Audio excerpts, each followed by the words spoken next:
Vážení, milí přátelé. Good morning, dear friends. Those who are interested in history and the future of the School of Applied Arts in Brno, be welcome to the second day of the conference devoted to the centenary of this important institution in the cultural space of Brno.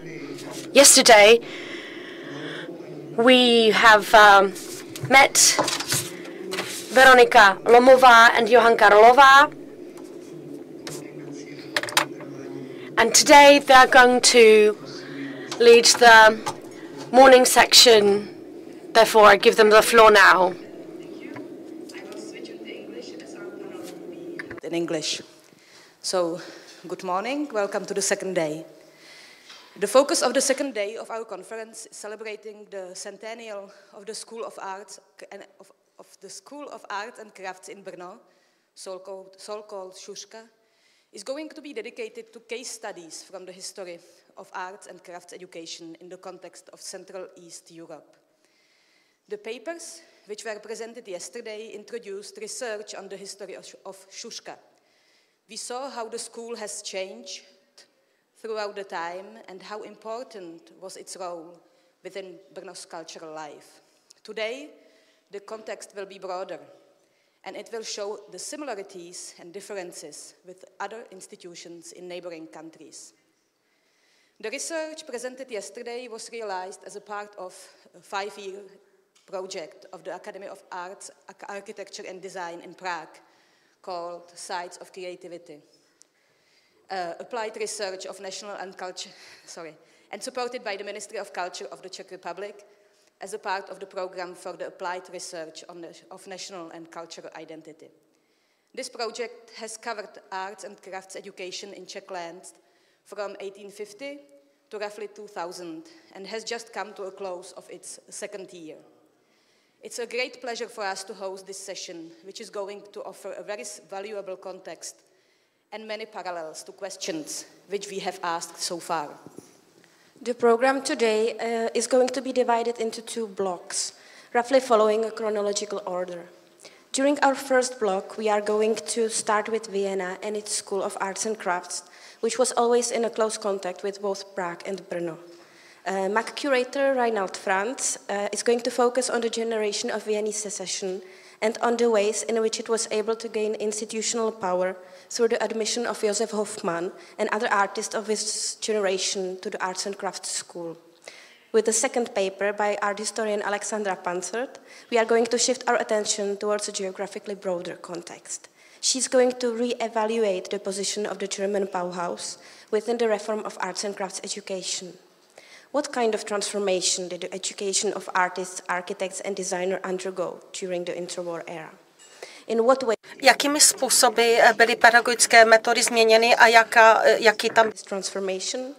Through similar questions, researcher Klára Prešnajderová is going to examine the Slovak context through the example of the School of Arts and Crafts in Bratislava and the ways in which the reform movement was adapted to suit this specific context.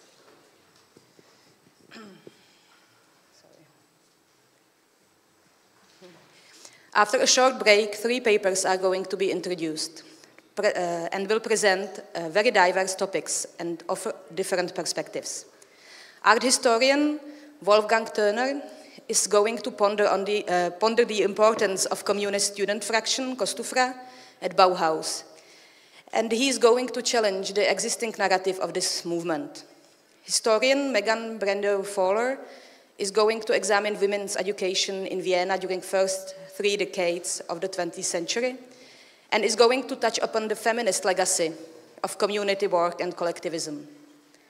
Designer Stefan Moritsch, is going to bring the discussion into our contemporary situation. Moritsch's joint research with Julia Pintsuk-Christof, she's unfortunately not here, will move us from the past into urgent questions of today.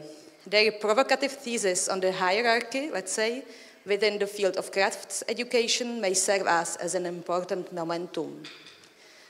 All the historical research should be understood as a material for discussion on present challenges of the field.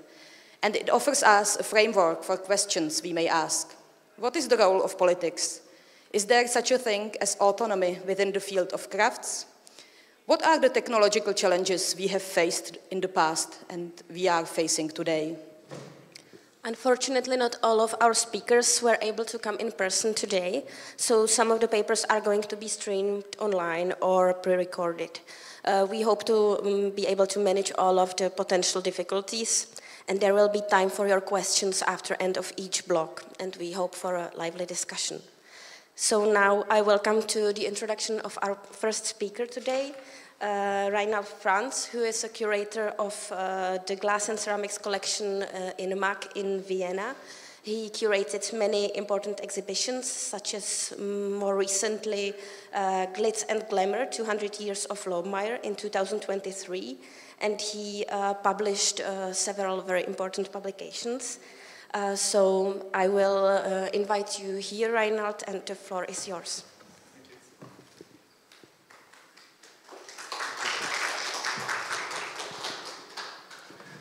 Good morning, dear colleagues, dear friends. Thank you for inviting me to speak in this conference that, as we saw already yesterday, is covering a topic that is of mutual interest for all us coming from the neighboring countries. My topic today is focusing on developments and changes that took place around 1900 in the teaching of the Vienna School of Decorative Arts, and I'm going to start right away. The Vienna School of Arts and Crafts, which had grown out of the Imperial Austrian Museum of Art and Industry, took a radical step towards modernity shortly after the founding of the Vienna Secession in 1897. You see the building here of the museum just after it was finished in 1874. It was with the appointment of Otto Wagner to the Academy of Fine Arts, Vienna, in 1894, and to the advisory board of the Imperial Royal Austrian Museum of Art and Industry in 1898, that the modernization of these institutions began. So only 1 year after the Vienna Secession, you see the building here, had been founded. On the advisory board, Wagner saw to it in 1899 that the wave of retirements among the founding professors of the School of Arts and Crafts, who had been in office since the 1860s, was used for transition to modernism, proposing 4 of his students as candidates to succeed the architecture professor Josef von Storck. You see Otto Wagner here on the and portrait of the young Josef Hoffmann. With the subsequent appointment of the 28-year-old Josef Hoffmann, who had graduated from the school, the State Trade School in Brno, you have the famous picture of the class here with Adolf Loos on the right-hand side and Josef Hoffmann on the other side. With the appointment of the young Josef Hoffmann, who had studied in the master class of Otto Wagner, in addition to Karl von Hasenauer's and Otto Wagner's master class in Vienna, as the head of one of the 3 architectural classes, accelerated the modernization of design and architectural training at the School of Arts and Crafts. Shortly beforehand and afterward, the other young secessionists in the form of Felician Mürbach, Alfred Roller and Koloman Moser were also engaged at the School of Arts and Crafts, meaning that Vienna's art revolution, the Sacred Spring, had been institutionalized by the state immediately after it had first transpired. And here you see some of the protagonists from contemporary photo of that the secessionists had taken of them. You see Josef Hoffmann here, you see Koloman Moser, and of course in the center Gustav Klimt and Karl Moll in front here, and another important person, co-founder and first financier of the secession, this is Fritz Werndorfer, of course. The replacement of the mid-19th century Gründerzeit generation with the fin de siècle modernist generation in the architecture department of the Vienna School of Arts and Crafts was completed with the appointment of Heinrich Tessenow in 1913 and Oskar Strinat in 1914. You see them here. Artists' idiosyncrasies and the unity of the arts in the architecture class of Hoffmann's predecessor Josef von Storck, the exact reproduction of historical forms and their application in cabinetry had taken center stage for decades. But this was about to change, and if one asks for the names and the face of Josef Hoffmann's pupils from Bohemia and Moravia at the Vienna Kunstgewerbeschule, one will find answers in the archive of what is today the University of Applied Arts. The lists of students since the founding of the school in 1868 have been digitalized, and according to the laws of publication and protection of the right on privacy in Austria, it is possible to trace back pupils of Josef Hoffmann in his classes until 1929-1930. Between 1868 and 1930, 568 pupils from Bohemia and 309 pupils from Moravia in all attended the Vienna Kunstgewerbeschule. 76 of these pupils from Moravia had been born in Brno. Prior to Hoffmann assuming office in 1899, there were only 2 students in Storck's old architecture class. The next academic year, 1900-1901, this number had grown to 14 students. So Hoffmann had been obliged to take them over from other departments and had not yet selected the applicants for his class himself. 8 of the graduates stayed, and the others left the class in the same year. Although they had only studied under Hoffmann for 1 year, he nevertheless had an influence on them. And you see, for example, here the work of Gustav Siegel he managed to get a post upon the recommendation of Josef Hoffmann in the Bentworth furniture firm of Jakob and Josef Kohn, and as you see, Hoffmann also made it possible that he took part in the exhibition of the Vienna School of Arts and Crafts in 1900 in Paris. So this was a new approach that Hoffmann took here, and of the remaining students from the first year, only Max Benirschke and Johann Schafen continued their degree with Hoffmann. Together with the students whom Hoffmann himself had admitted in the fall, Karl Breuer, Fritz Dietl, Mauritius Hergesell, Adolf Hollup, Julius von Kalmar, Johann Stubner, Karl Witzmann, and 9 others, the academic year of 1901 and to 1902 produced the first compact group of young artists who could be trained entirely in the spirit of modernism by one of Otto Wagner's students, as he had envisaged. Even during their degree, these students played a part in numerous of the movement's events as junior staff. After only a few years, the Secessionists were able to guarantee the future of this modern revolution in art education at the School of Arts and Crafts by hiring their own graduates, especially Hoffmann's former students. For example, Otto Putscher taught at the school for over 3 decades, from 1909 to 1946, Karl Witzmann from 1908 until 1945, Eduard Josef Wiesgrill from 1912 to 1955, and Otto Niedermoser, first as assistant and then professor, worked on the school at the Stubenring for some 40 years. Immediately upon taking office, Hoffmann radically changed Storck's syllabus and teaching methods. Everything was aimed at liberating and revealing individual idiosyncrasies. Studying historical forms was dropped without replacement. It continued in the general classes anyway, and the students were able to choose the topics of their work, which was now by no means limited to furniture alone, relatively freely within a set group of options. With this renunciation that clearly came from Hoffmann's time that he also as a teacher spent at the Vienna Secession, and you see his work for Versacrum here in 2 illustrations from the magazine of the Secessionists, very much coined this new approach. And what was important for Hoffmann was this relatively free approach with the renunciation of any division of labor between specialists in applied and fine art, in architecture, between building design and interior design. Hoffmann actualized a fundamental demand of modernism in an instant. The unity of the arts in the spirit of the age was already the secession's agenda and was now also applied to art education with long-term effects. One future academic repercussion was the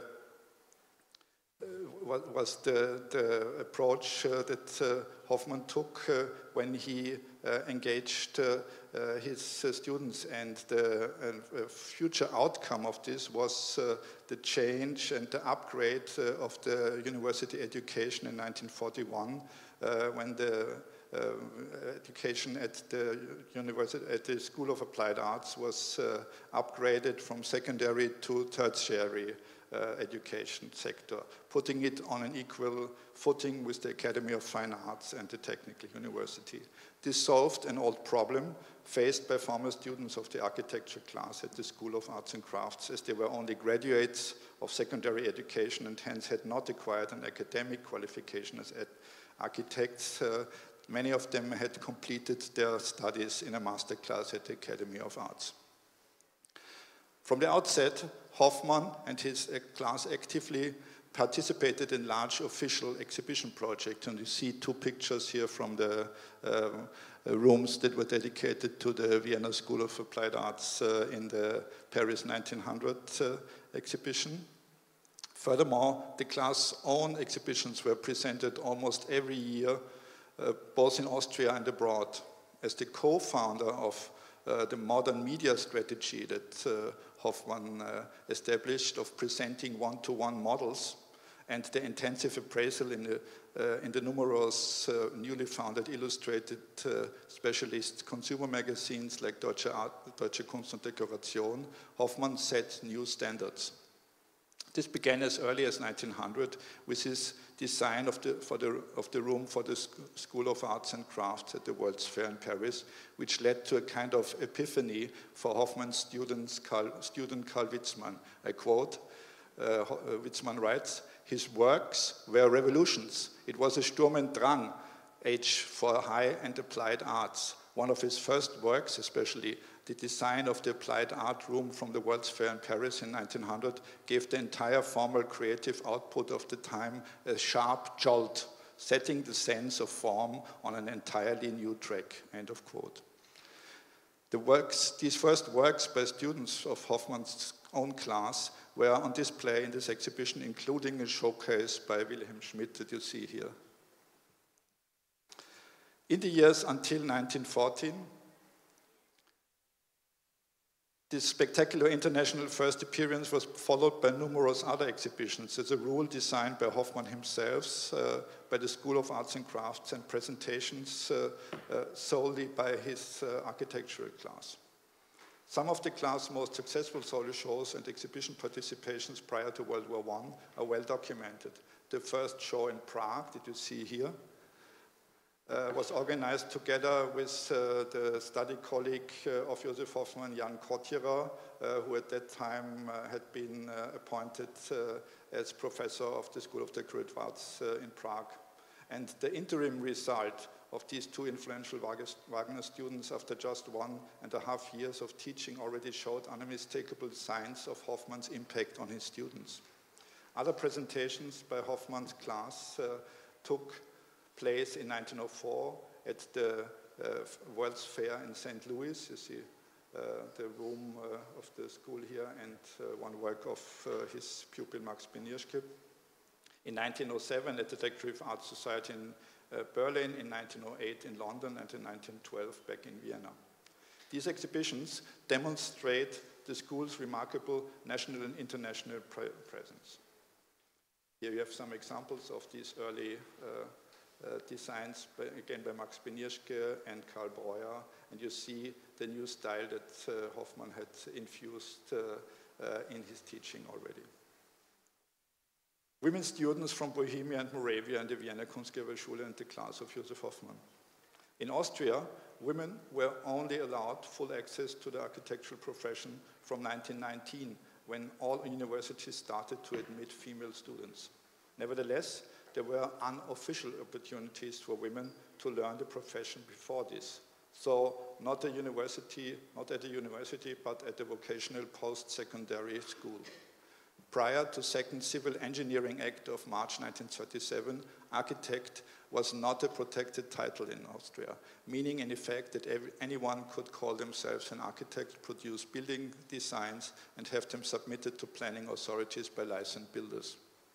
This enabled women architects who had studied at the Vienna School of Arts and Crafts to practice the profession by focusing on interior design. The school had in fact admitted women to the architectural classes where they generally learned furniture and decorative design long before 1900. In Josef Hoffmann's class, with an average of between 15 and 20 students, the proportion of women grew continuously between 1899 and 1918. While there were only 2 women during Hoffmann's first year in the academic year 1917-18, in part due to the war, no less than 17 female students were in his architectural class. Before the war had broken out, the proportion of women students had been between 5 and 36%. Conscriptions caused this number to surge during the war to between 45 and 85%. Under Hoffmann, the female students worked on the same design program as the male students from the outset and were in no way limited to interior design. Their works were exhibited and published as equals. Despite this, many of them subsequently specialized in decorative art techniques, which they later practiced in the context of the Wiener Werkstätte or as freelance artists. After the founding of the Wiener Werkstätte in 1903, Hoffmann brought in many of his female pupils from his classes from Bohemia and Moravia.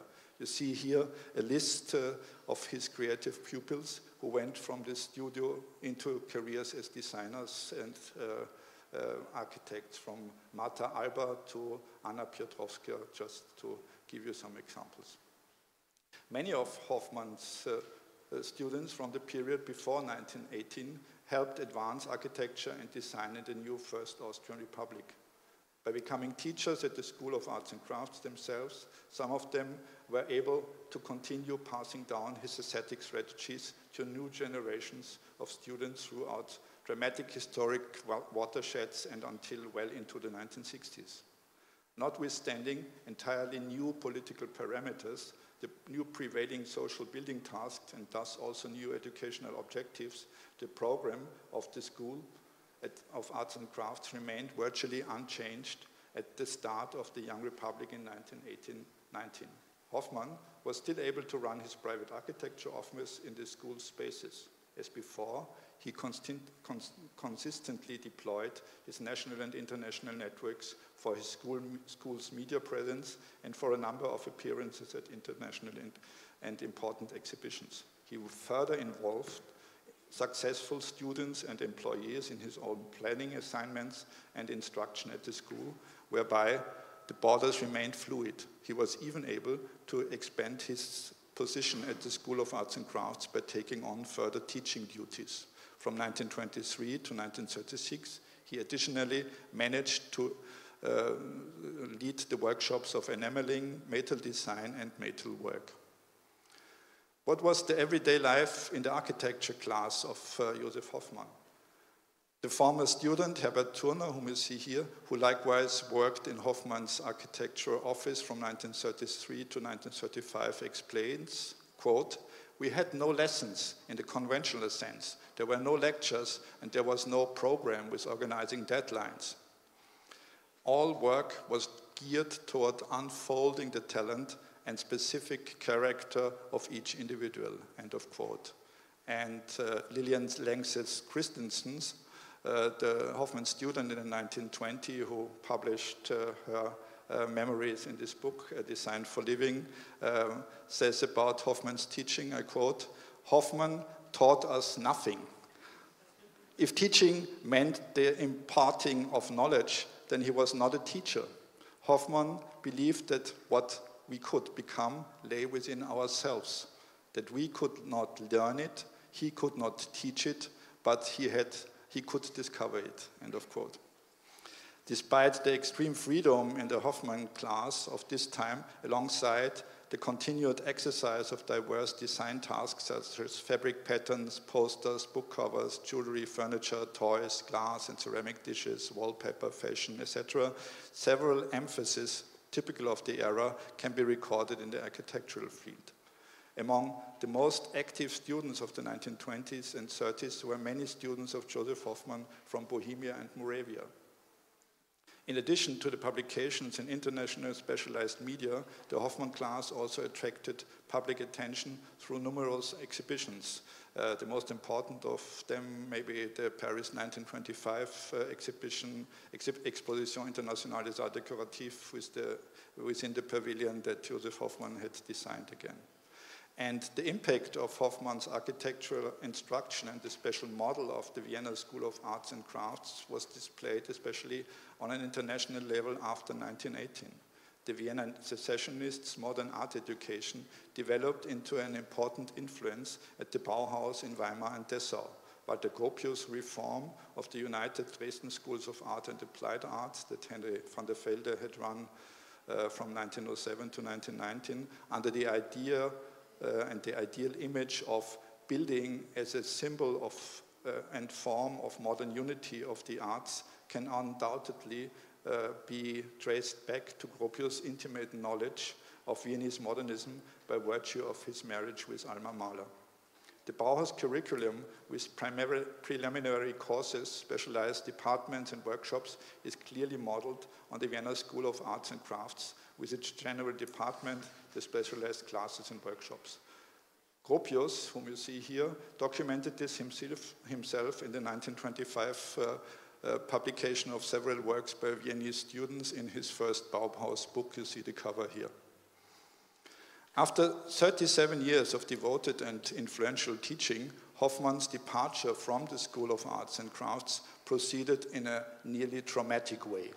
In September 1936, the now 65-year-old was meant to retire permanently in keeping the law, but against his will. With the definitive retirement of Hoffmann in 1937, the era of secessionist art education reform came to an end, with its ideal of the unity of the arts, which had made it possible to teach architecture in a former class of furniture design, and then in this architecture class teach almost all of the other decorative arts techniques. His pupils from Bohemia and Moravia took up this approach and carried it on well into the 20th century. Thank you very much.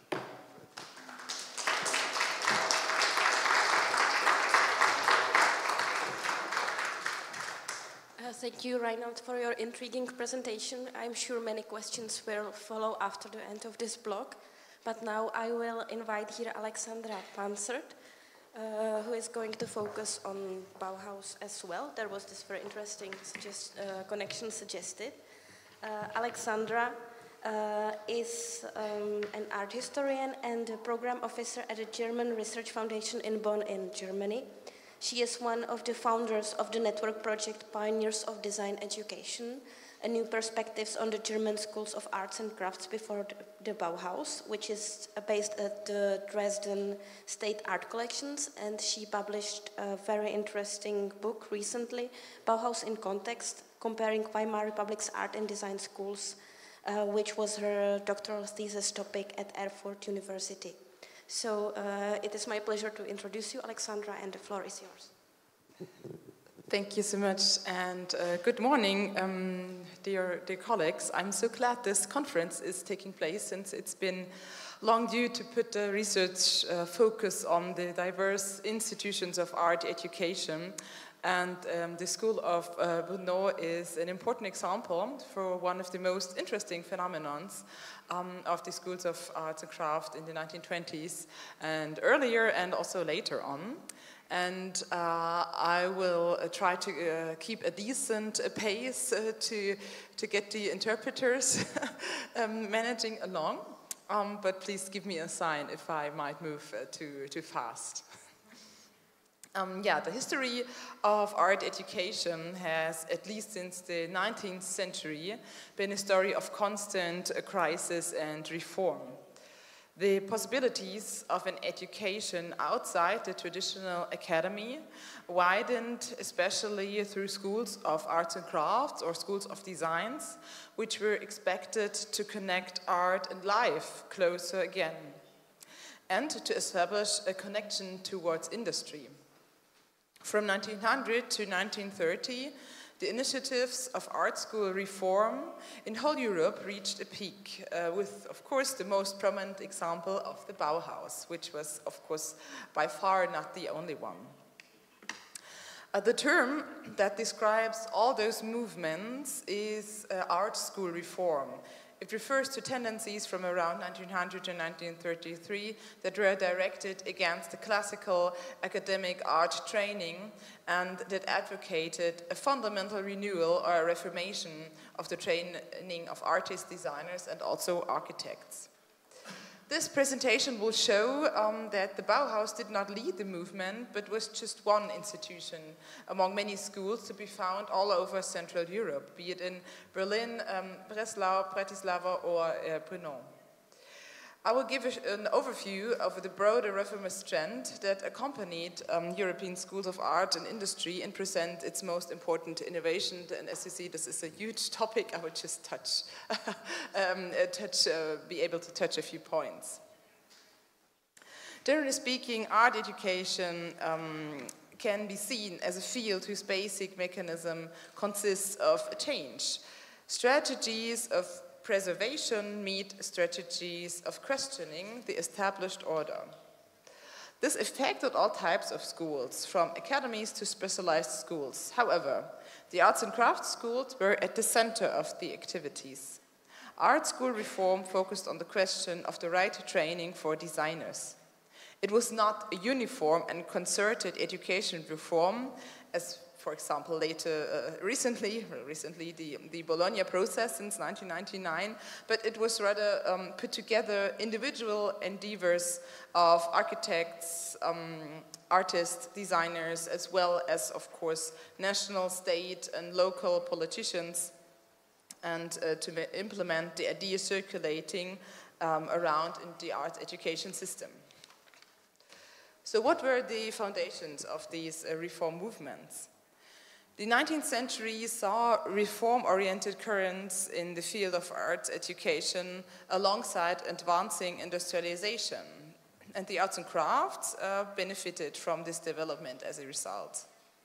These were also a reaction to a devaluation for practical activity in academic art, which at various times in Western history was repeatedly marginalized in relation to supposedly higher art aspirations. The design was valued more higher than the execution. At the heart of the criticism was thus the Academy's lack of practicality, which since the 17th century had embodied the separation of manual and mental labor, which went hand in hand with a higher valuation for the latter, and thus assigned a lower status to artistic craftsmanship. The central ideas of the art school reform, to cut it short, were as follows. There was the unification of a training in the liberal and the applied fields. The basic assumption of art school reformers was that the difference between applied and so-called free or liberal art was only artificially created. This led to a desire for the unity in arts and crafts and artistic education. Another central aspect was the practical relevance of the training through workshops, commissions, and cooperation with industry. The claim back to the craft was also vehemently formulated in the Bauhaus Manifesto in 1919, which had already been in discussion among art school reformers for years then. In addition, many reform-oriented protagonists of the movement, who often worked as architects themselves, wanted architecture to occupy a central position within the arts and crafts training, to which other areas should be oriented. More ideas were the establishment of preliminary courses and also the only temporary employment for professors. So not the lifetime employment of professor, but just the contracts for 5 years, and then let's see what's next. That were the ideas. There have been numerous schools of very different kinds. They're from craft schools to art academies and arts and crafts, applied arts academies. Here's just room for very few examples to illustrate the basic principles of reform schools of arts and crafts in the first decades of the 20th century. This presentation will draw on the schools on examples of Wrocław, Breslau, Halle, and Vienna. It could name quite a few more, but yeah, other presentations here have presented them maybe in more detail, and this phenomenon is yeah, way too big to put it in a few words. So let's go to, I should go on. Yeah. Just some visual examples of products that have been made in schools of applied arts during the 20s. Let's go to Breslau. The Breslau Academy of Arts and Crafts was one of the liveliest art schools in the first decades of the 20th century. The school's history dates back to the 18th century, and Hans Pölzig had been its director since 1902. From the beginning on, he pursued to the concept of the so-called unified art school, the merging of art academies and schools of applied arts, which usually only became common practice after the end of the First World War, for example, in Karlsruhe, Berlin, of course Weimar, and Frankfurt. The establishment of workshops was promoted very early on here under Hans Pölzig. The workshop set up the model house in the 1904 exhibition, Arts and Crafts exhibition in Breslau, and thus integrated the various specialist areas into one project at a very early stage. Workshops were not an end in themselves for training craftsmen, but rather served as a basis for design work or joint project work. Last but not least, the sale of products of the school meant that students and the school could earn money. The schools were intended to be a testing ground for work in a contemporary company in which production departments successfully worked together with designing artists. And the Breslau Academy is a very early example of this. Overall, training workshops became common practice as early in 1904 with the Prussian Ministries of Trade's training workshop degree drawn up by Hermann Muthesius. Another striking example for a reformed school of art and crafts is Burg Giebichenstein in Halle. Here, Director Pautier developed his school from a former craft school into a school, a higher school of arts and crafts since 1916.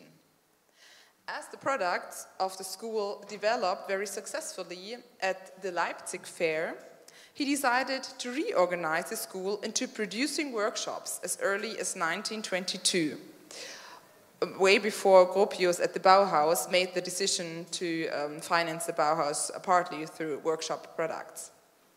The teachers in Halle were not merely artists and architects, but had a double qualification in arts and crafts, and there was a significant proportion of women. For example, Maria Lickartz, and there we have the connection to Vienna again, as this all can be seen as a huge network of circulating expertise and circulating staff. Also Lilly Schulz, and of course later Marguerite Friedlander and Benita Koch-Otte were active in Halle. And they had a female staff of about 30%, which for the 1920s was very, very progressive.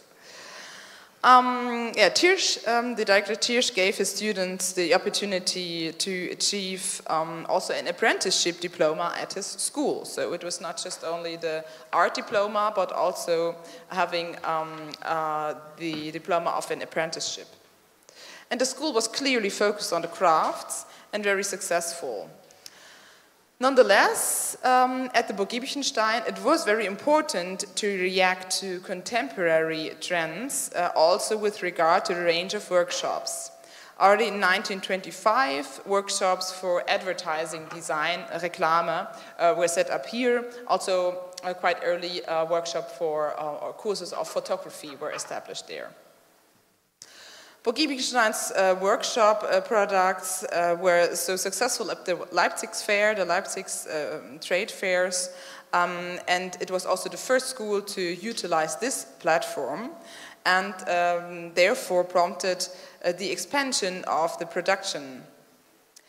In Halle, you had the opportunity to acquire this certificate of apprenticeship. And the school was very successful with a clear focus on craftsmanship. In the workshops, employees worked together with students in the fields of carpentry, metal, textiles, enamel, ceramics, also printing and graphic design. The products were sold throughout Germany and exhibited internationally. They contributed to the financing of the workshops. And in this context, Burg Giebichenstein was also a school that worked very successfully with companies. An outstanding example of this successful cooperation between the ceramic workshops and the state porcelain manufacturer in Berlin under Margaret Friedländer. The models were developed for production in Halle and tested in Berlin for the suitability for mass production and adapted to the production conditions. As we already heard about Vienna, I will have a few sentences about that school. Of course, the Vienna Schools of Art and Craft is often addressed as a pioneering institution due to its early achievements. It was a formative example of early arts and crafts education.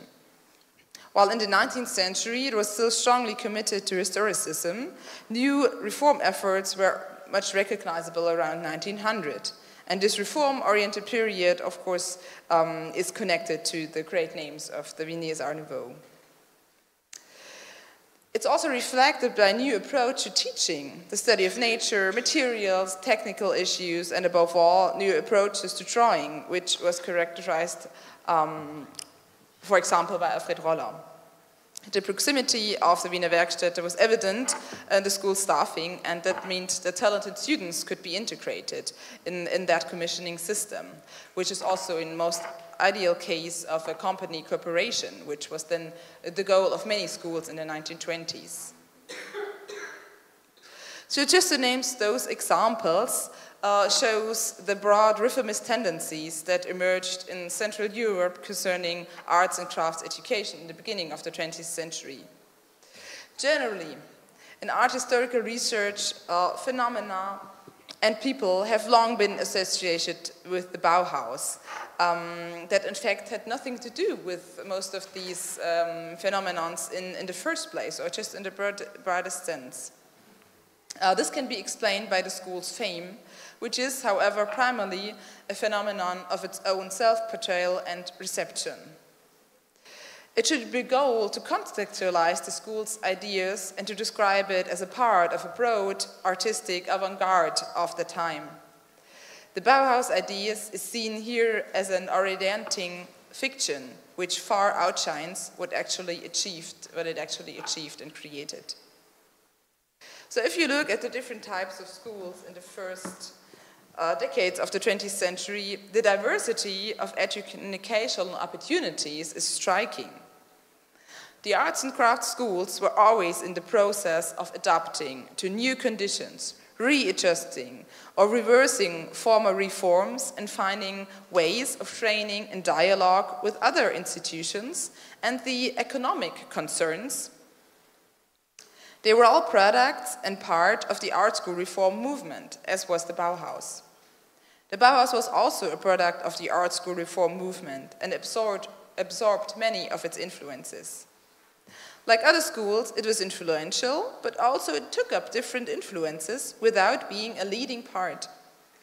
There were links to the Wilhelminian period in which the ideas of the reform were first developed, which have been researched in detail.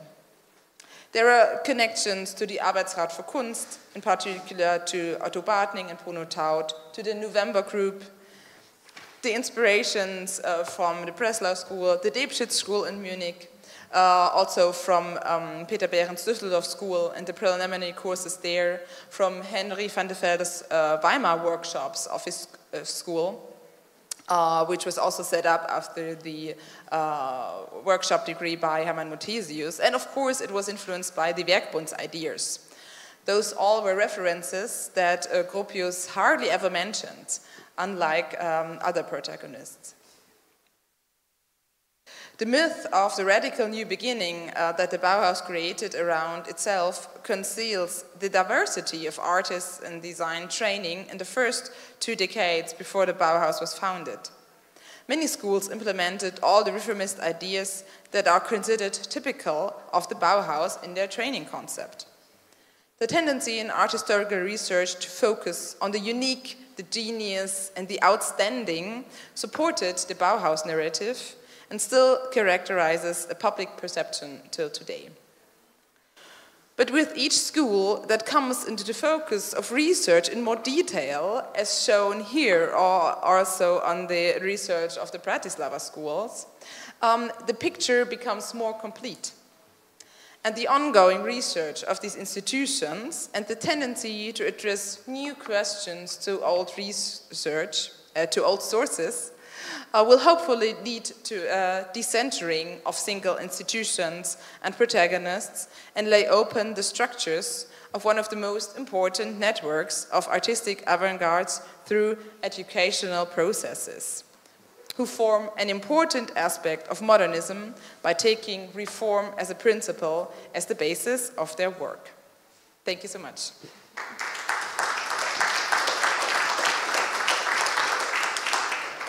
Thank you, Alexandra, for your deconstruction of the Bauhaus myth.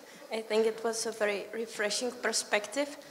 And now I will invite here Klára Prešnajderová, who will probably continue a bit in the same direction. Klára is a curator and a researcher at the Slovak Design Center, where she focused on the research on the School of Arts and Crafts in Bratislava. She was a curator of the exhibition Have No Fear of Modernism, the 19th anniversary of the founding of the School of Arts and Crafts in Bratislava, which took place in 2018. And in her research, she focuses on another questions related to the arts and crafts movement. So thank you, and please, the floor is yours. Tak veľmi pekne ďakujem. Hoci som v medzinárodnej skupine, tak... Thank you very much. Although I'm in the international group, I will speak in Slovak, and more people are going to understand me. As the title of my paper suggests, I will focus on the Slovak School of Applied Arts in Bratislava, which has been mentioned by a few lecturers yesterday as Vidra's place of work recently. And we need to realize that sure was not Vidra's first place of work either. It was his basically personal project, where he himself founded the school and where he taught to a large extent and therefore established its concept. I've been thinking about how to begin, and perhaps we need to begin by a very important piece of information, and that is that in 1928, when SUR was opened by the Chamber of Commerce and Industry, it was the first public school of arts in Slovakia, which was a key element for its concept, because Vidra was thus enabled to open a school in a way that he imagined it. The school was started from scratch.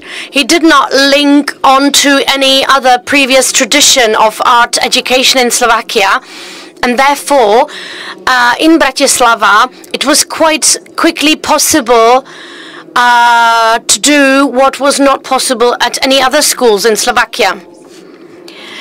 Concerning the opening the school in Bratislava, Vidra always mentioned a 1927 meeting by the Ministry of Education and National Enlightenment. This meeting, where various interested parties participated, was key for the overall aim of the whole institution. It turned out that the opinions on the first art school in Slovakia were not unified, while the representatives of the Ministry of Education were rather inclining to a practically aimed school. Slovaks rather focused on a school more traditional, more focused on art, which was more prestigious. The key decisive word was by the Minister of Education, Zdeněk Wirth, whose approach Vidra really appreciated. Dr. Zdeněk Wirth at this meeting had a standpoint against the creation of another artistic school and education of artistic proletariat, and turned the emergence of the school from a purely artistic one, and the character of the newly emerged school was thus fixed by a non-willingness to the education of the so-called artistic proletariat, thus unemployable artists without the knowledge of working in a workshop.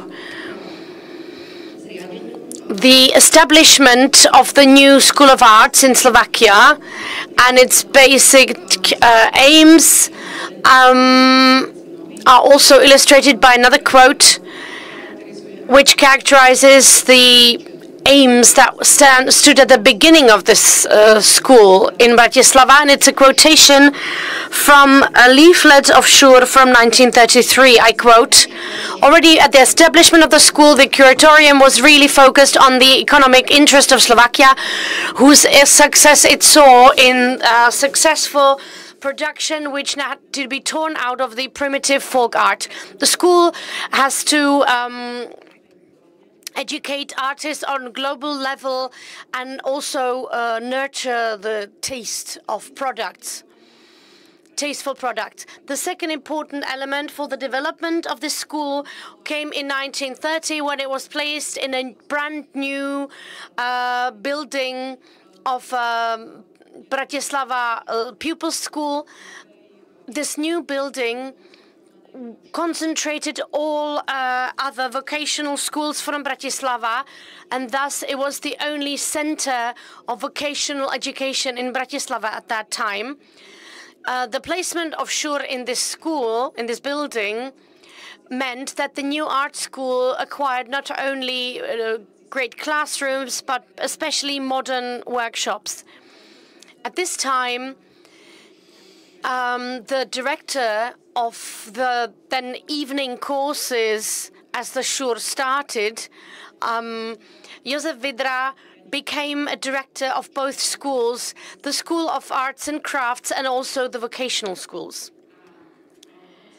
And although the fact that SUR came into this building meant that it was a pragmatic solution to the fact that the art school should have its space, but Vidra quickly understood the potential based on this connection.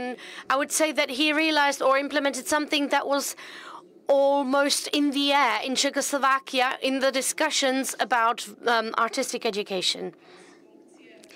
The function or the post of director meant that he really focused on not making it just a formal education, but rather a close-knit cooperation between both schools. How did the vocational schools profit from this? Professors of the arts and crafts schools led various subjects at the vocational schools, which meant that they were lifting up the visual and art level of all the schools. For example, Ludovít Fula taught special drawing, Jaromír Funke, special photography. These are two student works from the vocational schools led by Jaromír Funke. I have to say that even I took some time to distinguish the works between various leaflets and annual reports, what came from the vocational schools and what came from the art schools. But other teachers as well, from the art schools taught at the vocational schools, such as Mikuláš Galanda taught drawing at the School of Fashion, Ferdinand Hrozinka taught at the vocational schools, František Malý and Zdeněk Grossman taught special typography and typographic drawing. These are the works by the students of the vocational schools. And the School of Arts and Crafts at the vocational schools taught for 10 to 15 hours per week, and more of them were also class teachers at these schools. On the other hand, the advantages for SUR meant that the fact that SUR was organically connected to the vocational schools, and that means the crafts and the business or commercial schools had no problem to select talented pupils from many, where at the vocational schools at the beginning of the 1930s there were around 2,000 to 2,300 students or pupils, while SUR was open to both men and women. And that meant that it didn't make any difference between, just as the vocational schools, there was a German vocational school, Slovak vocational school, Hungarian vocational school. The SUR had different departments which were accessible without any difference. The students could study that regardless of nationality. The selection of extraordinarily talented students to SUR took place in a psychotechnical institute which tested the students in various ways, and they selected from among the students of the vocational schools.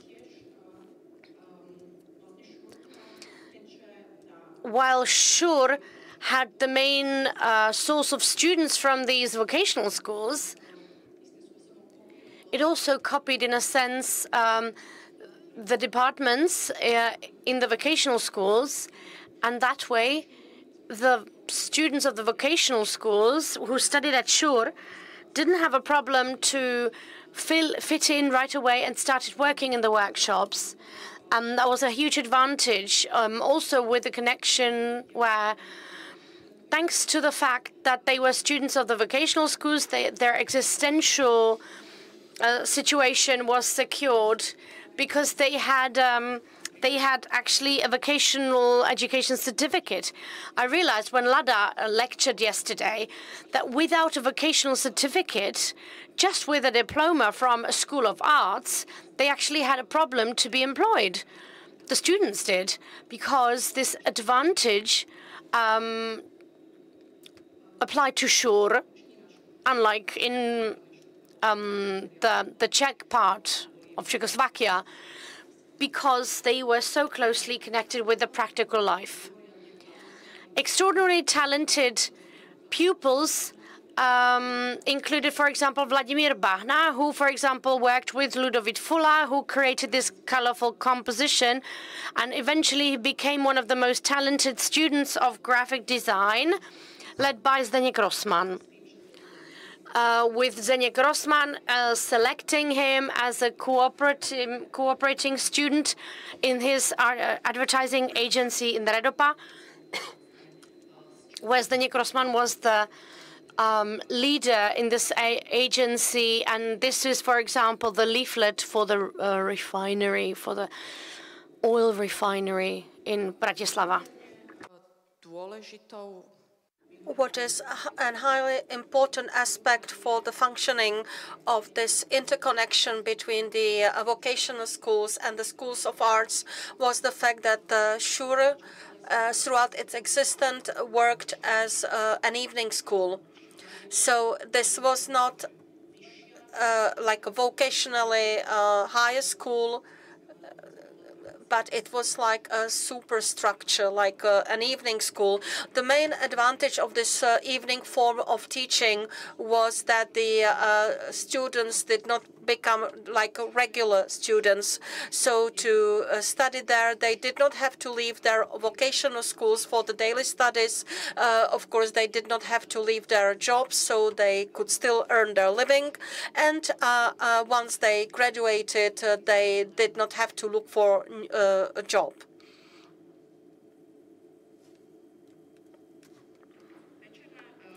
So this evening form of teaching was not the main pillar of this Bratislava experiment from day one, but it was understood as a transitory solution. The archives show that in 1930, it was offered that the first year of daily school would be open, but the Ministry of Education and Public Awareness at that time refused this proposal, saying that the organization of the school was not fixed enough and the syllabus not well thought. The curricula were unclear, and in 1930 there wasn't enough teachers provided to teach at this school. So information from 32 up to 33 show some indications that this evening school was like some temporary solution. And once this school is completed, because it was open without being completely finalized. So once completed, it would be converted to a daily school. Around 1934, Vidra, specifically, you can see it in the annual report from 34-35. Vidra started speaking about the new type of school, together with the information that it's not going to be a transitory solution, but this would be a new type of school adjusted to the current trends. And the main, one of the main pillars of the school was to be the evening type of schooling. So Vidra just established a new type of school with similar initiatives, and he considers this a reform type of school both in the domestic environment and internationally. However, one thing is the evening type of school that Vidra. This is how the school worked from day one until the end, but this daily type of school is not something that Vidra gave up completely. So the first day department was open in 1937, and this was an extraordinary important field of window dressing for promotional purposes, advertising purposes. So you had in parallel, you had the evening department and the day school. So there was still the evening school taking place in this field. The second field that was converted into day school was the fashion department in 1938. And in the school year 38-39, Schur also established a film department. So this was the only such department in Czechoslovakia and one of the first in Europe. Well, this establishment, you can see pictures of these are movies, the introduction to a movie The Earth is Singing, that was the name of the film, and it was cast by the head of the film department, Mr. Plitzko, and his students in Bratislava. So this day film department shows that Shure worked at two levels, operated at two levels.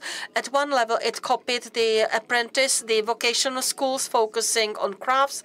At the second level, it reacted to the needs of the new society and the latest technologies.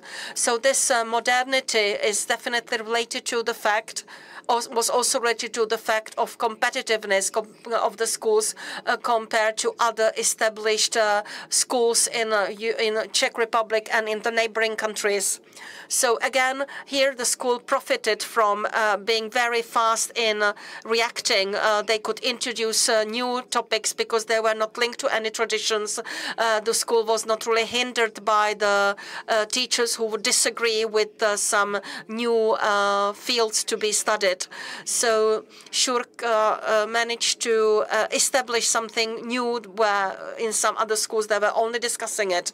So this is also remembered by Mr. Reichenthal, the head of the window dressing department, quote, "At that time, large cultural centers in the countries had well-established schools of arts. That's why, for practical reason, Vidra focused on such classes that would bring something new." This brought the idea of a photographic and film school. The efforts to professionalize the school of arts is also demonstrated by the fact that back in 1934, they started having entrance tests and entrance exams. Before that, you could enter without passing any test, and basically the school was accessible to anyone. So I was speaking about apprentices who were selected by Psychotechnical Institute, but here the school, as it was the evening school, basically anyone could attend.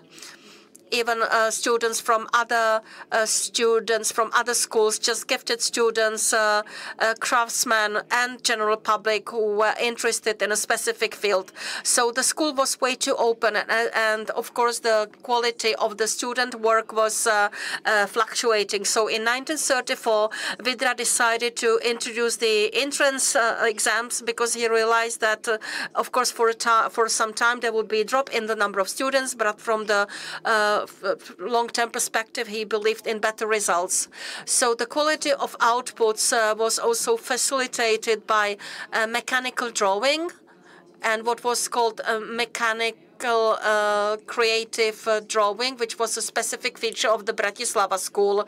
And by doing so, Vidra tried to fit with the problem. The Shure problem, students often struggle with drawings, with the designs, with multiplications of the designs. So this mechanical type of drawing wasn't about drawing itself. It was about the use of various techniques, collage, or work with all kinds of molds. And this is how the students of the school could create their designs. So these are designs from the fashion department. So these are molds. We have all kinds of textiles that was used. And then the second one is a textile design with pressed leaves. So the mechanical design, it was also about spatial compositions made of various materials. This subject was introduced by Mr.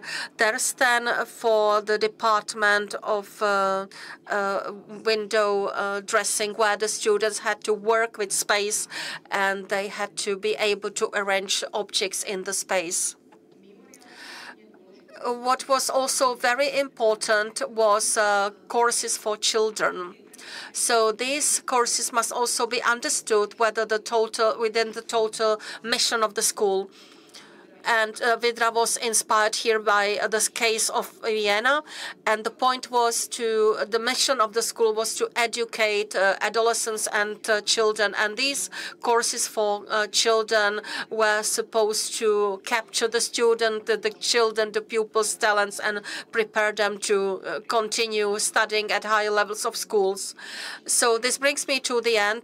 Sure, as an evening school, of course, it might seem that it was like an auxiliary school, but this is not the case. In 1930, in terms of the administration, it was above the vocational schools, which means that Vidra was very much supported in his efforts by the Ministry of Schools and Education. Of course, our condition that it meets the basic criteria which were defined at the very start, not to educate artists, but it should be intended for the general public, for designers who were familiar with the latest trends.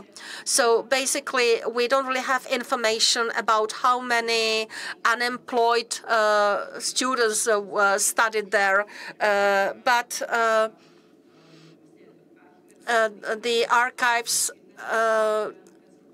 from 1940 show a record where Vidra answers a specific question: how many unemployed graduates of the school you have?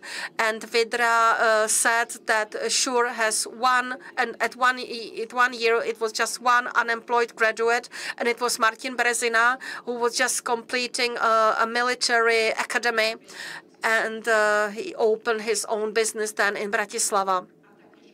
And likewise, Shure also tried to be actively employing the graduates. And in 1938, we can still find some efforts how they tried to find jobs for the department, jobs for the students of the departments. Soon afterwards, Vidra had to leave school. The school was divided. The director in 1939 was newly appointed, and then the school was abolished in 1939, and it was the end of the Bratislava experiment.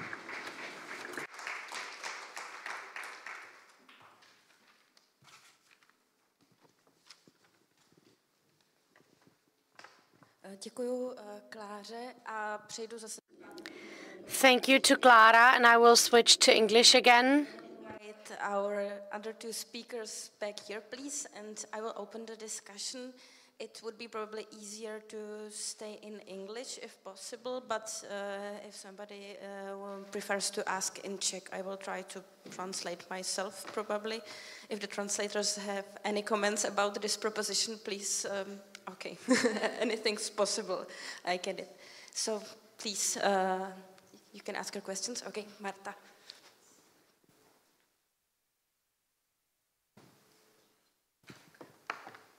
Right. Thank you very much to all three of you. And my question is for all of you. It comes out partly from what Klára was saying at the end of her contribution. And so throughout the three talks, I was wondering, obviously you cover very well the aspect of the design teaching, what was going on in the schools, in the workshops. I'm kind of wondering how these ideas were linked to the real world, let's say, and to customers and consumers of the designed products.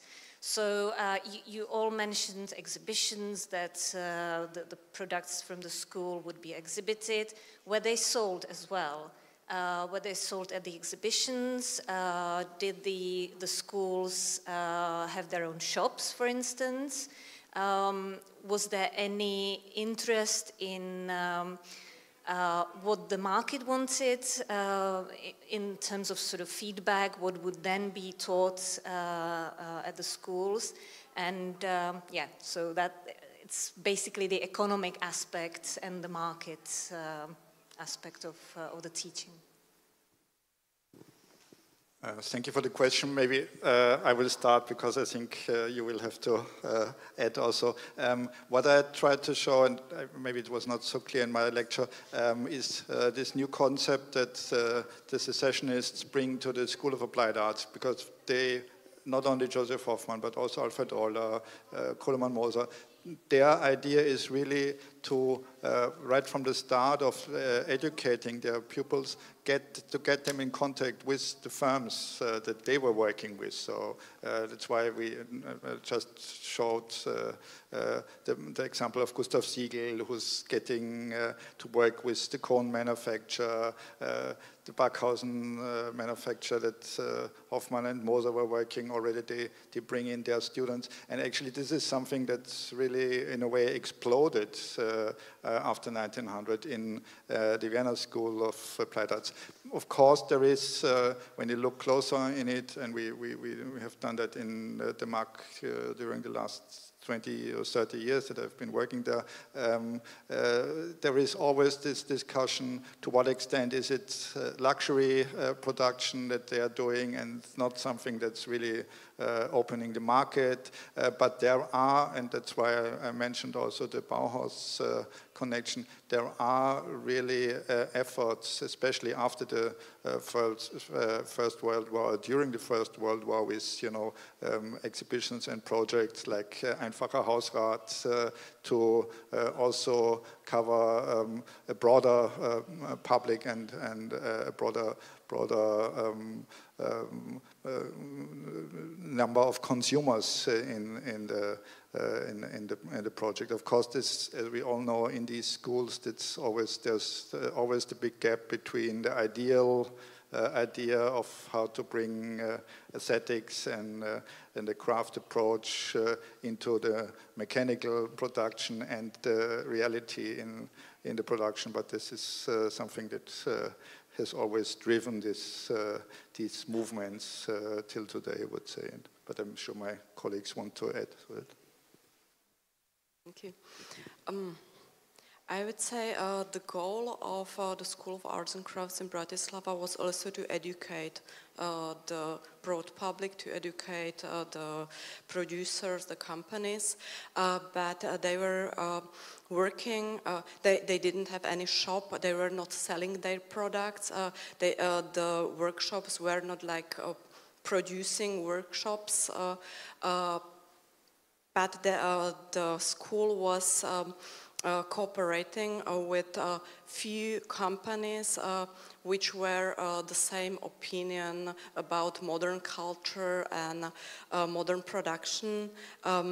So the school was really like in cooperation with the textile company Detva, with the metal producer Sandrik, and with lots of, for example, with the printing house Slovenská grafia. So they were just searching for companies which were willing to cooperate with them, with the students, which were willing to somehow to take proposals from students into their into the production, but it was not like selling. The school would sell the products, and also very important was something like to be for the school to be known in Czechoslovakia. So there were so many like articles written about the school. They attended or they joined on so many exhibitions just to be known. And it was, I would say, the opposite, that the companies came to the school with the question if the students could do this and that for the company. So like this. That's a good question, and for my research, I can say it differed a lot, and you can find examples of each connecting to real life and being like in their own sphere. Generally, it depended much on the teaching person. Did those teaching persons have contacts to industry? Did they know how production methods were? Or maybe was it a person that did not have those connections? There's an example for the Berlin school that a student designed cutlery, and he talked with this professor and who had connections to VMF, which is a big company of household goods in the south of Germany, and he sent his design for the cutlery there in order that they should maybe produce it.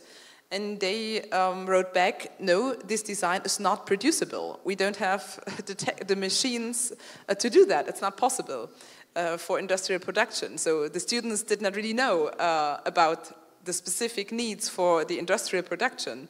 You have examples for that. And of course, you have examples for where this connection did work out, and that which made a good deal for the companies and for the students to gain experiences. But it was also quite a small part. If you take, for example, again, the Bauhaus example for the Rasch tapeten wallpaper, they did a cooperation with a wallpaper company designing wallpapers. And it's been, they did a lot of advertising about it and made it really, really big. Oh, we have this important cooperation. But if you look at the percentage of those Bauhaus designs on the whole production of Rasch, of that company, it's been like about not even 5%. So it's not been really, on that point, it's not been so successful compared to the whole market. Yeah. Thank you. Is there another question? Okay.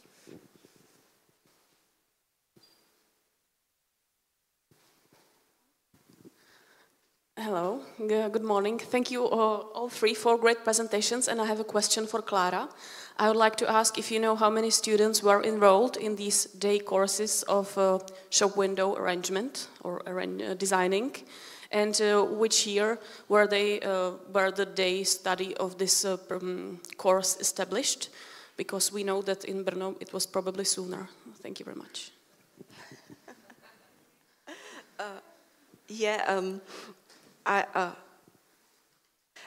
I'm not sure how many students were in this day course or in this day department, but I think about 30, 20, 30 students. And the second thing, what was the first in Brno?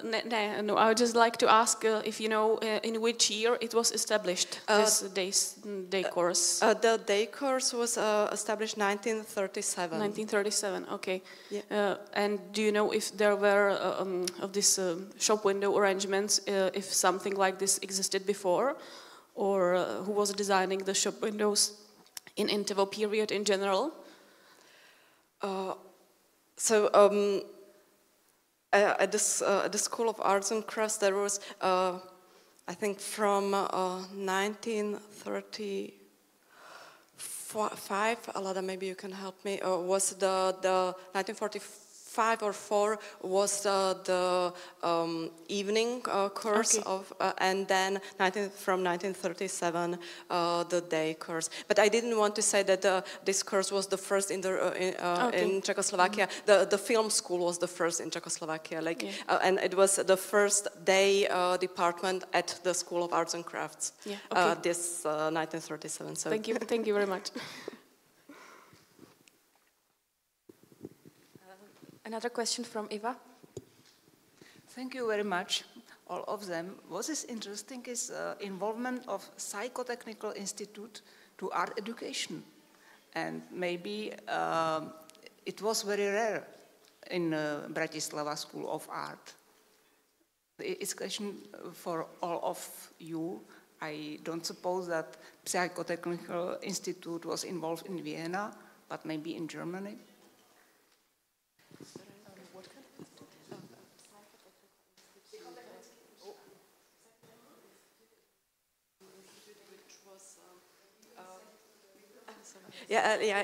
Just to explain to my colleagues, the Psychotechnical Institute, it was a sort of institution which was evaluating the talent of students, and it was they used this institute also, for example, for pupils for the children's department. So they were really like evaluating the talent of students, if there was anything like that. I can answer it quickly. No, I don't think so, because I think I would have heard of that. But maybe it's for some specific smaller school. I didn't but I have never heard of it. I don't think so. Yeah, maybe in some federal state I didn't research so much, but I don't think so. It's not known. And also Vienna was, of course, at that time also the city of Sigmund Freud. I'm also not sure that something like this existed. What could be nearing it maybe is the education that Franz did at the School of Applied Arts, because he started this children course, which again is interesting in comparison to what you showed in Bratislava, Klára, and also what was happening in Germany. So this educative approach, I think, is very mutual to all these schools. But not Zizek started with children education because he thought this was the right time to bring them to design. Another question from Terezie Petišková. Děkuji moc. Já bych se ráda zeptala ještě, jestli byste nám mohli... I would like to ask whether you could tell us in more detail about this Psychotechnical Institute. We have encountered during studying of Shushka history with some efforts to make the entrance exams but more scientific when talking to a former student. Is there any information how it worked?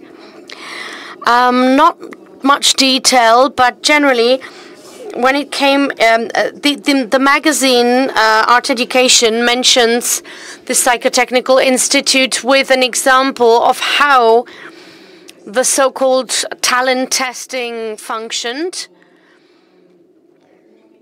There were tasks for students to, for example, line up on a paper 6 circles into a sort of composition, and based on how this composition has been built, that is how their art talent was assessed. Or they had to add some drawings. There was an example where there was a flower and they were meant to add the stem and some leaves. And based on their approach to this drawing, they assessed whether there was a new approach or an abstract approach or a simplification or something well proven that they've seen before. In this style, they led these tests in the Psycho Institute. I think it's manageable. And I have a question for Alexandra and Rainald. I will now take advantage of my position as the moderator. And I would like to ask about the funding of the schools you mentioned, because yesterday it was a big topic here, which schools in Czechoslovakia and Czech context were funded by the state and which were privately owned and more connected to the business sphere, and about the impacts. So my question is if this was also relevant in Austria and Germany, and what was the position of the reform movement, if it was more connected to some kind of those schools, and about the role of the funding. It's quite easy with the Vienna Kunstgewerbeschule. It was always funded by the state and connected to the Ministry of Education. So in 1909 there's this switch and the separation between the museum and the school.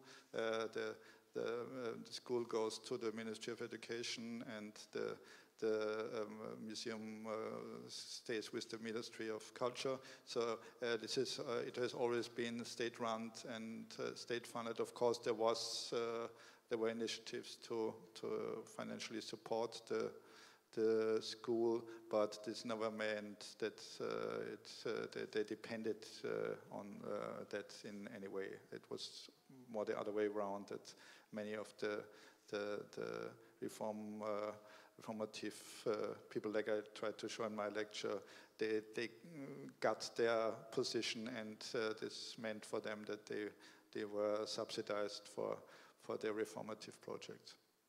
Thank you. Was it different in Germany? Well, it depends. There were so many different schools, and most of them were financed by the federal states. But there has also been schools as Burg Giebichenstein in Halle and also Frankfurt who were financed by the city. And so it really depends. A few private schools have also been there. That's what I meant by when speaking about the diversity of those institutions, because that's also been a quite diverse, diverse organization. Yeah. Thank you. Is there another question from the audience?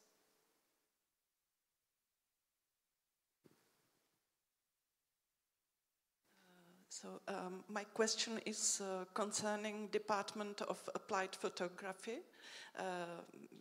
We could see that in the case of Škola umeleckých remesiel in Bratislava, it was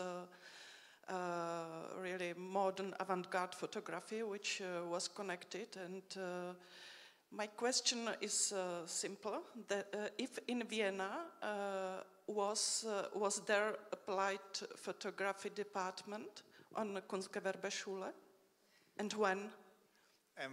This was in the education. It was connected with the graphic education, and there was, of course, and of course there was the graphic school of Arts, die Grafische, which covered quite a big part of that field, which was also run by the state. And there, during the history, we see many collaborations between the Grafische Lernversuchsanstalt, they were called, and the School of Applied Arts and the Kunstgewerbeschule. So this, to some extent, was covered by the Grafische. Yeah, in Vienna. But not as an autonomous department. No. It was always was part of the graphic education in the classes. Yeah. Thank you. I will now thank all of the speakers and also the audience for such a lively discussion. Now, can we have 5 minutes for a coffee and then continue as close to the schedule as possible? Okay, so let's do it like this. Thank you.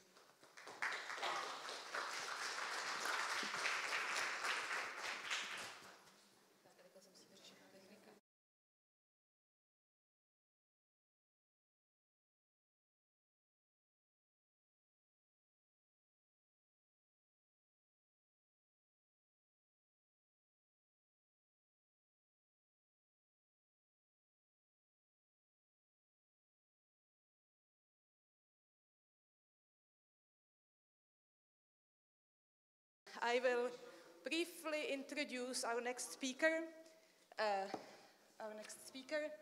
Wolfgang Thöner, an art historian and researcher in Bauhaus history. He is known as a curator of Stiftung Bauhaus Dessau, and from this position, he had organized many exhibitions dealing with Bauhaus history. From his many books, I will mention only one. The book that was published in 2022, and Wolfgang Thöner, together with Caroline Lemke, dealt with the topic of Kostufra, organization of Kostufra at Bauhaus, and that will also be topic of our today's talk. And as you can see, Wolfgang Thöner is not here. He will be giving the lecture from Germany, and we will be listening to his talk online. There will be discussion, and any questions there will be space for questions after all three talks that will be given during this part of the session. The Communist Party of Germany, KPD, tried to gain influence at the universities in Germany. In 1922, the Communist student fraction was founded across Germany. Even in the Weimar Republic, only a minority were able to study at universities or other high schools. Most of the students came from civil servant, business and academic households, almost always with corresponding monarchist, conservative, and later even National Socialist attitudes. Only a very small proportion of 2% came from working class families. The Kunstgewerbeschule at the Bauhaus Dessau was only founded in 1927. From the beginning, it was closely linked to the Dessau KPD and was led ideologically and organizationally like a KPD cell. Since 1925, the KPD had developed a party structure with strict discipline based on the Communist Party of the Soviet Union and the Comintern. This included the fight against social democracy, about which it was said, fascism and social democracy are the two sides of one and the same tool of the big capitalist dictatorship. According to this theory, social democracy as the left wing of fascism was to be fought first. This ultimately prevented an early broad counter-movement to National Socialism. The KPD and the Kunstgewerbeschule at the Bauhaus saw the only solution to the crisis as the proletarian revolution brought about under their leadership. The next, please. Hannes Meyer had turned into a constructivist in the years before the Bauhaus. Can I have the next slide, please?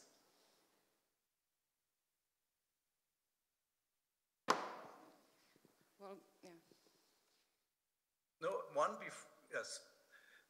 This is the image of a constructivist that still dominates the view of his architecture, his theories, and other design until today.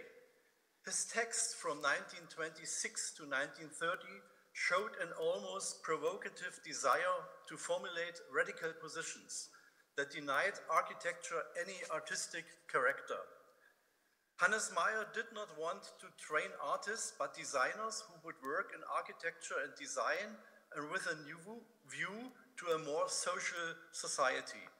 Hannes Meyer brought left-leaning architects such as the architect Helge Heiberg and the art critic Ernst Kallay to the Bauhaus, who, as a secretary of the Bauhaus magazine from April 1928 to October 1929, tried to balance the tensions between the two various design and political movements at the Bauhaus.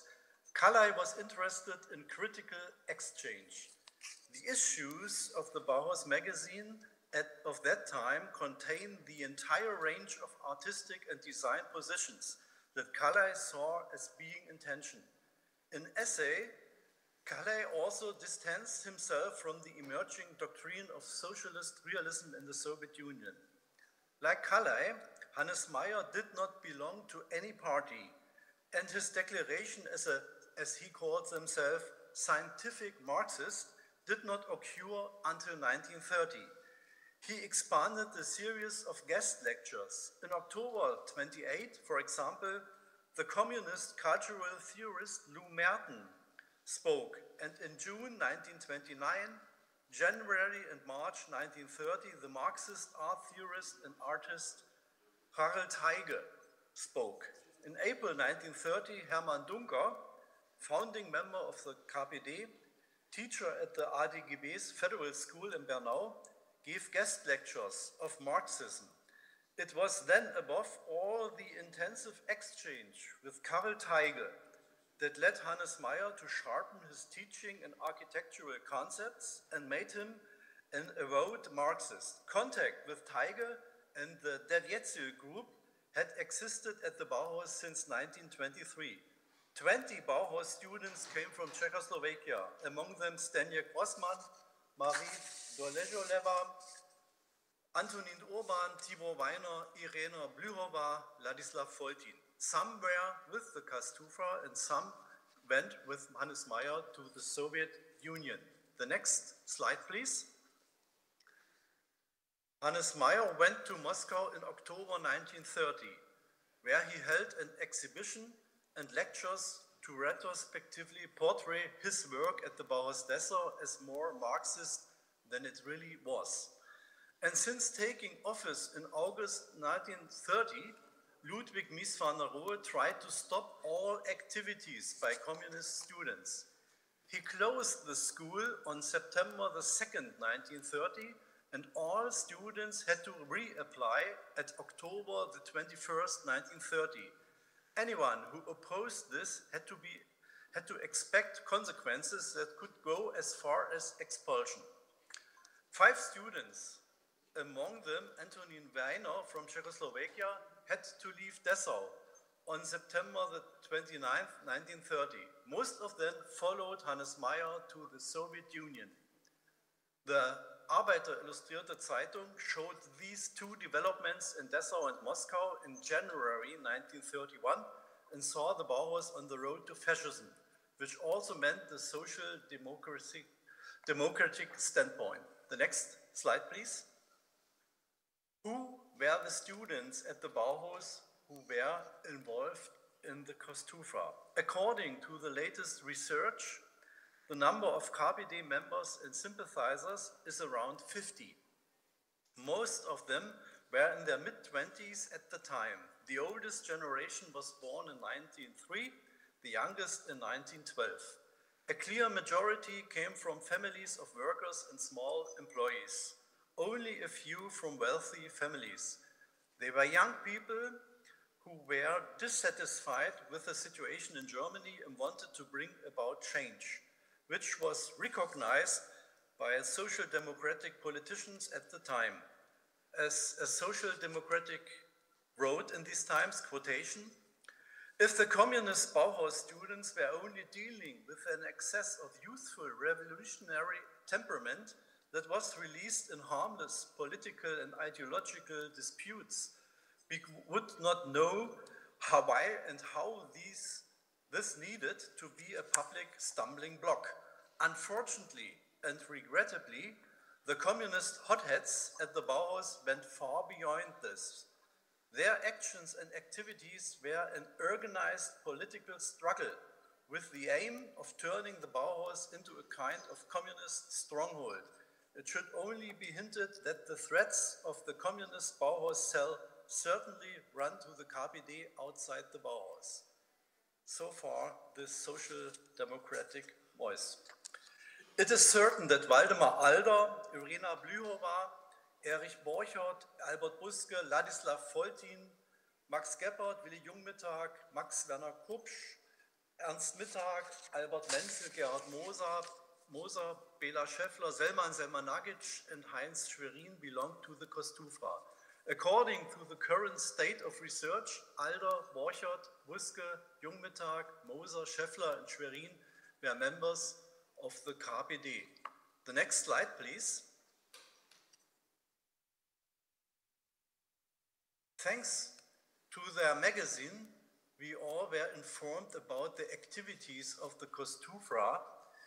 In addition to the topics directly related to the Bauhaus, there was criticism of the new director Ludwig Mies van der Rohe, a criticism of modern architecture in line with the cultural policy of the KPD. In particular, the major debates of the International Architects Association, SIAM. The Christofa countered all of this with reports on the development of architecture and urban planning in the Soviet Union. It polemicized against exhibitions of abstract and, as they call it, bourgeois art, regardless of whether it came from Bauhaus students such as Hermann Rösler and T-Lux Feininger, or from guests such as the French artist Amédée aux Enfants. It called for art as a weapon that agitated in line with the KPD's ideas. The Christofa was also against Josef Alber's preliminary course, which was to be replaced by lessons in Marxism-Leninism. Christofa criticized guest lecturers, made counter-proposals, and made demands on the management of the Bauhaus to improve the social situation of the Bauhaus students, ranging from establishment of a health insurance scheme and free meals to better co-determination rights, freedom of association and scholarships. In issue 12 from April 1932, there is a sentence that probably best sums up the demands made in all the magazines. A different master council, a different society, a different system. The next slide, please.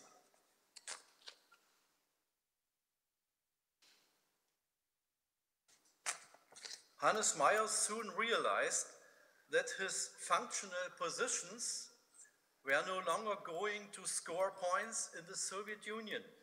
He broke away from them and adapted to the new course towards the national traditions of socialist realism.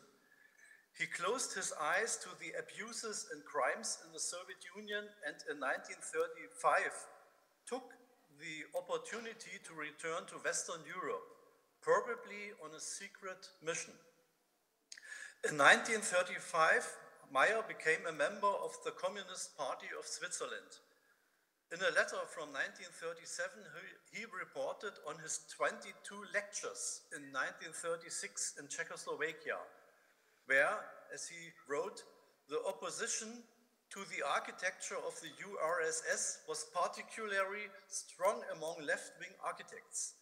Meyer tried to explain these dialectic preconditions publicly, but much to the chagrin of my numerous Czech Bauhaus friends. After his return from Mexican exile in 1948, Meyer tried in vain until his death in 1954 to present himself to the GDR leadership as an architect of national German traditions, as he called him this. He had to recognize that he was still seen there as an architect who denied the artistic function of architecture and thus as an unacceptable bourgeois formalist. The cautiously positive reassessment of the Bauhaus with books by Lang and Schmidt in the mid-1960s excluded Meyer. This remained the case until 1976. Hannes Meyer had become a non-person in both the West and the East. The next slide, please. It was mainly former members of the Christofa and Hannes Meyer's comrade in arms, such as Konrad Püschel, who held high offices and positions in the construction industry in the GDR from the 1950s onwards, who from around 1970 brought about a reassessment of Hannes Meyer and, through him, of the Bauhaus, which culminated in the refoundation of the Bauhaus Dessau in 1976. The new beginning of the Bauhaus Dessau was now entirely under the sign of the left functionalist Hannes Meyer. The next slide, please. Two topics in the Christofa magazine remained unmentioned in the GDR. The attacks on the social democratic according to the social fascism thesis and the fight against abstract art, especially that of Wassily Kandinsky and Josef Albers, whose preliminary course should be abolished in the opinion of the Christofa. Knowing this, it is very surprising that both Selmanagic and Max Gebhardt in their 1979 retrospectives in the magazine Form und Zweck describe the teaching and works of Albers, Kandinsky and Klee with almost enthusiasm. The cover, certainly unintentionally, brings this hidden paradox to the point. The title adapts a study from Albers' preliminary course, and the back shows the famous photo of the young people holding issue 3 of the Christofa magazine in their hands in 1930. Next slide, please. In 1986, in April 1986, former members of the Kostufa met in the Bauhaus building to initiate the merger of three institutions that were already active in the Bauhaus building to form the new Bauhaus Dessau. A new beginning politically in the spirit of the Kostufa, but aesthetically in the spirit of the left-wing constructivist functionalism of Hannes Meyer. The next, please. Recent research has meticulously addressed the history of Kostufa and the topic of Bauhaus and National Socialism. The need for such precise studies, which always concern the fight of artistic freedom and the social position of an institution such as the Bauhaus, is demonstrated by the recent attacks by right-wing extremist politicians of the AfD in Saxony-Anhalt, for whom the Bauhaus initiated the wrong way, the wrong path of modernity. Thank you.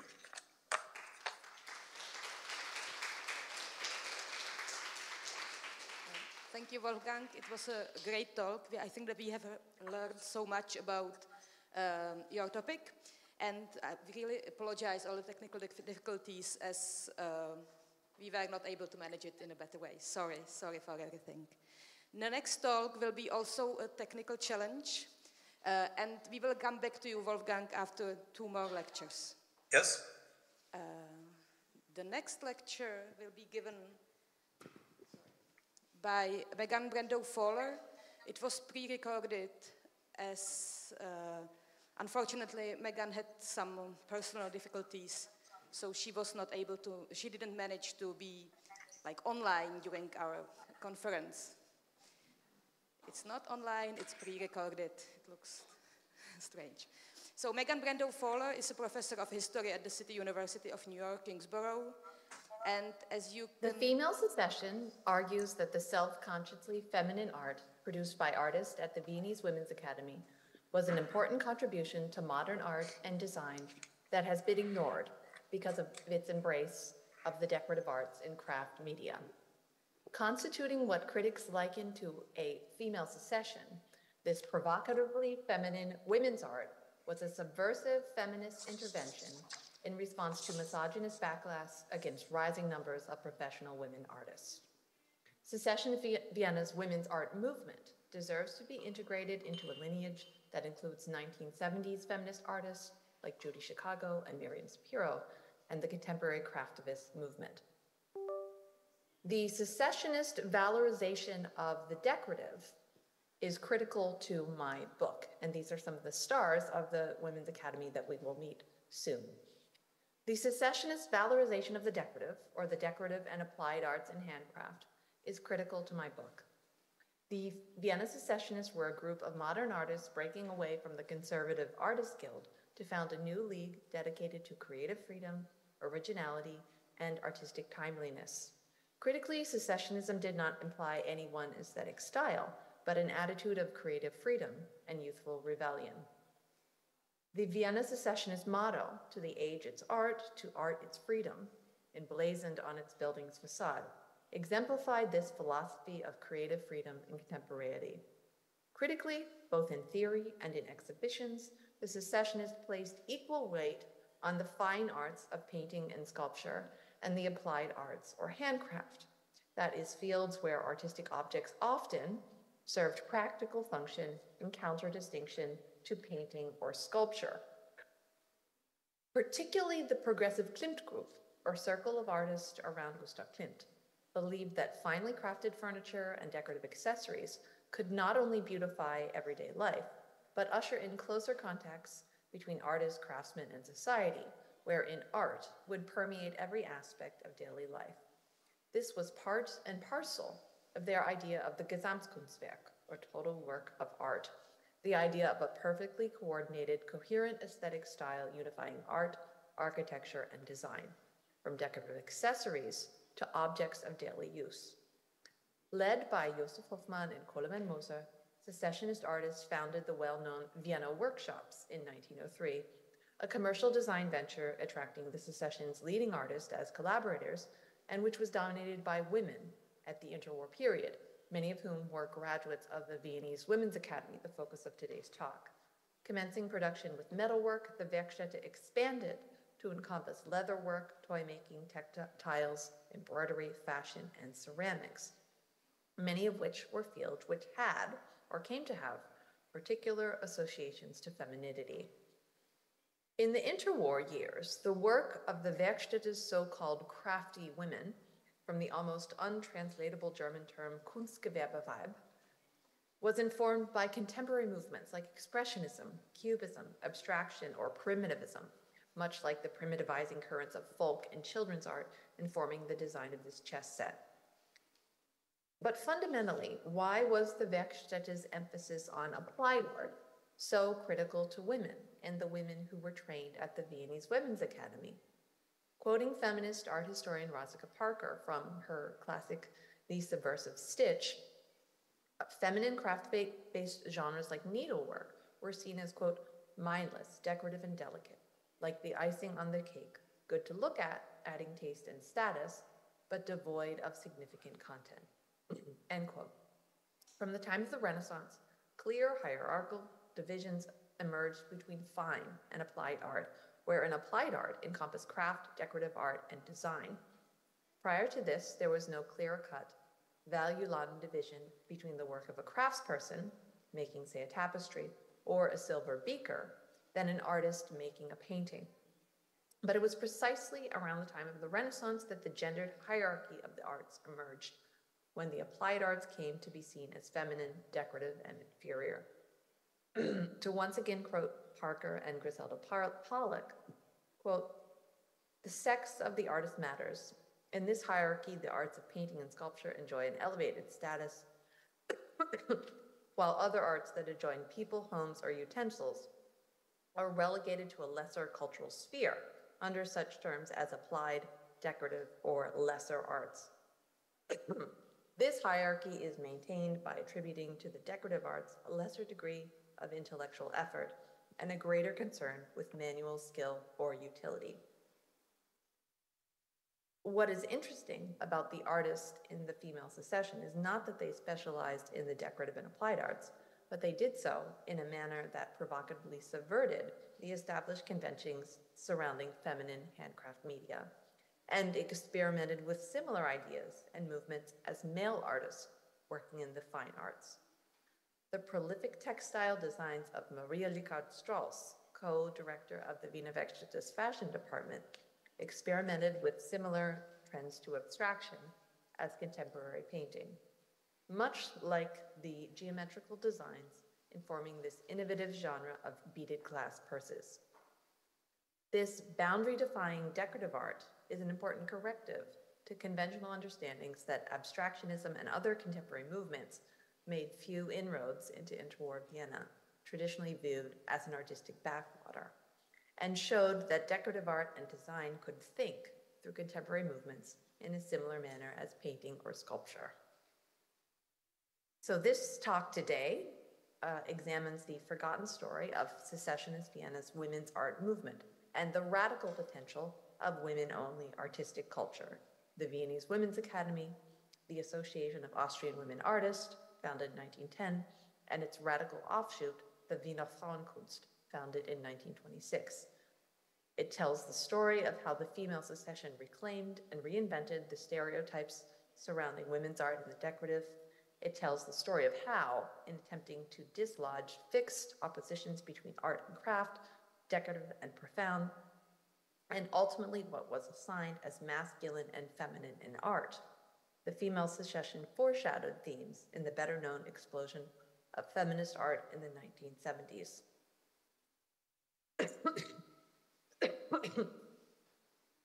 The Wiener Frauenacademy, or the Viennese Women's Academy, originally founded as the Kunstschule für Frauen und Mädchen, was founded in 1897 and was co-founded by feminist philosopher Rosa Mayreder and her close friend and painting teacher Tina Blau-Lang, the established old mistress of 19th century Austrian landscape painting.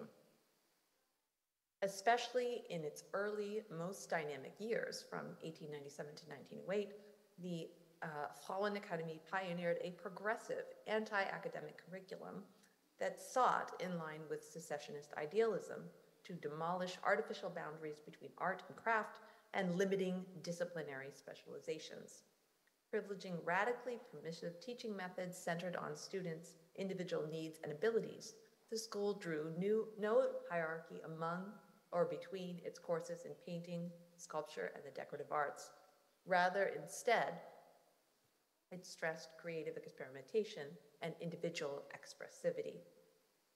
Perhaps the most radical application of secessionist teaching philosophies was in the Brno School's philosophy of unlearning, associated with secessionist and Kunstgroup member Adolf Brno.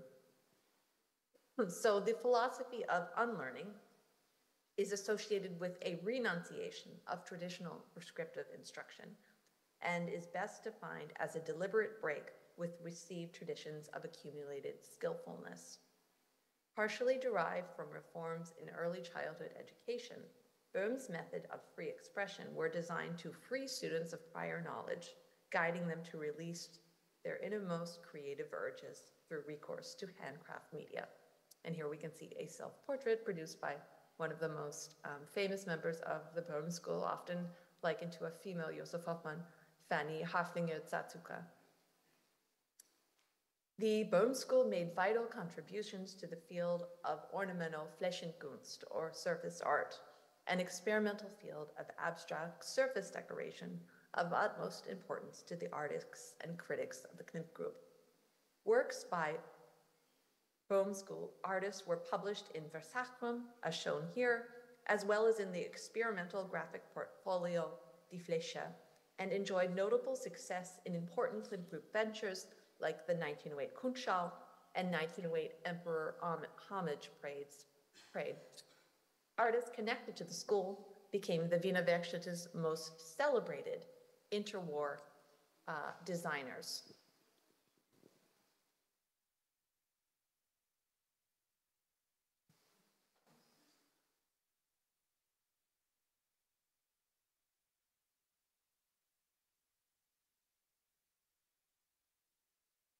Critically, the Brno School was a laboratory for reforms occurring later and in tandem with state institutions like the Kunstgewerbeschule, or School of Applied Arts, long viewed as the Wiener Werkstätte's educational incubator.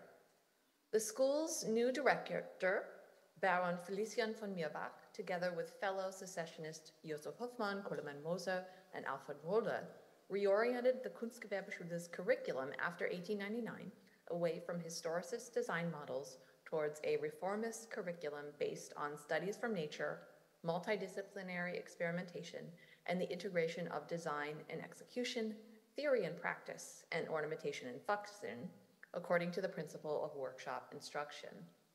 Recent scholarship has framed the pedagogical reforms of these secessionist professors as a sort of Viennese proto-Bauhaus, anticipating developments in the early expressionist stages of the celebrated German design school, and forming direct antecedents to instructional methods used by Johannes Itten in his famous preparatory course at the Weimar Bauhaus. Now, of course, Itten operated a private art school in Vienna with methods paralleling those of Franz and Brno, and many of his students followed him to the Weimar Bauhaus. But contemporary critics noted how the Wiener Frauenakademie's, quote, thoroughly unique pedagogical principles reflected the same reformist spirit more famously associated with secessionist professors at the Kunstgewerbeschule, despite the fact that the Viennese Women's Academy was somewhat lesser known given its private status. So strong were the linkages between the Women's Academy and the Kunstgewerbeschule that Brno School students often continued their education at the latter institution.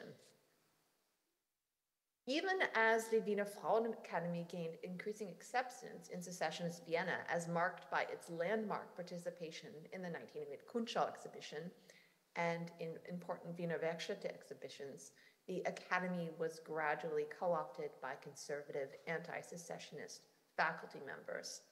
Definitely a turning point that I've worked on at length was the participation of the Bauhaus School in the 1908 Kunstschau exhibition, long viewed as the high point of the Viennese Gesamtkunstwerk, in the so-called Art for the Child room, which featured a frieze collaboratively made by members of the school, turned wooden toys based on folk art models and children's drawings, and this nursery suite designed by Fanny Hofflinger.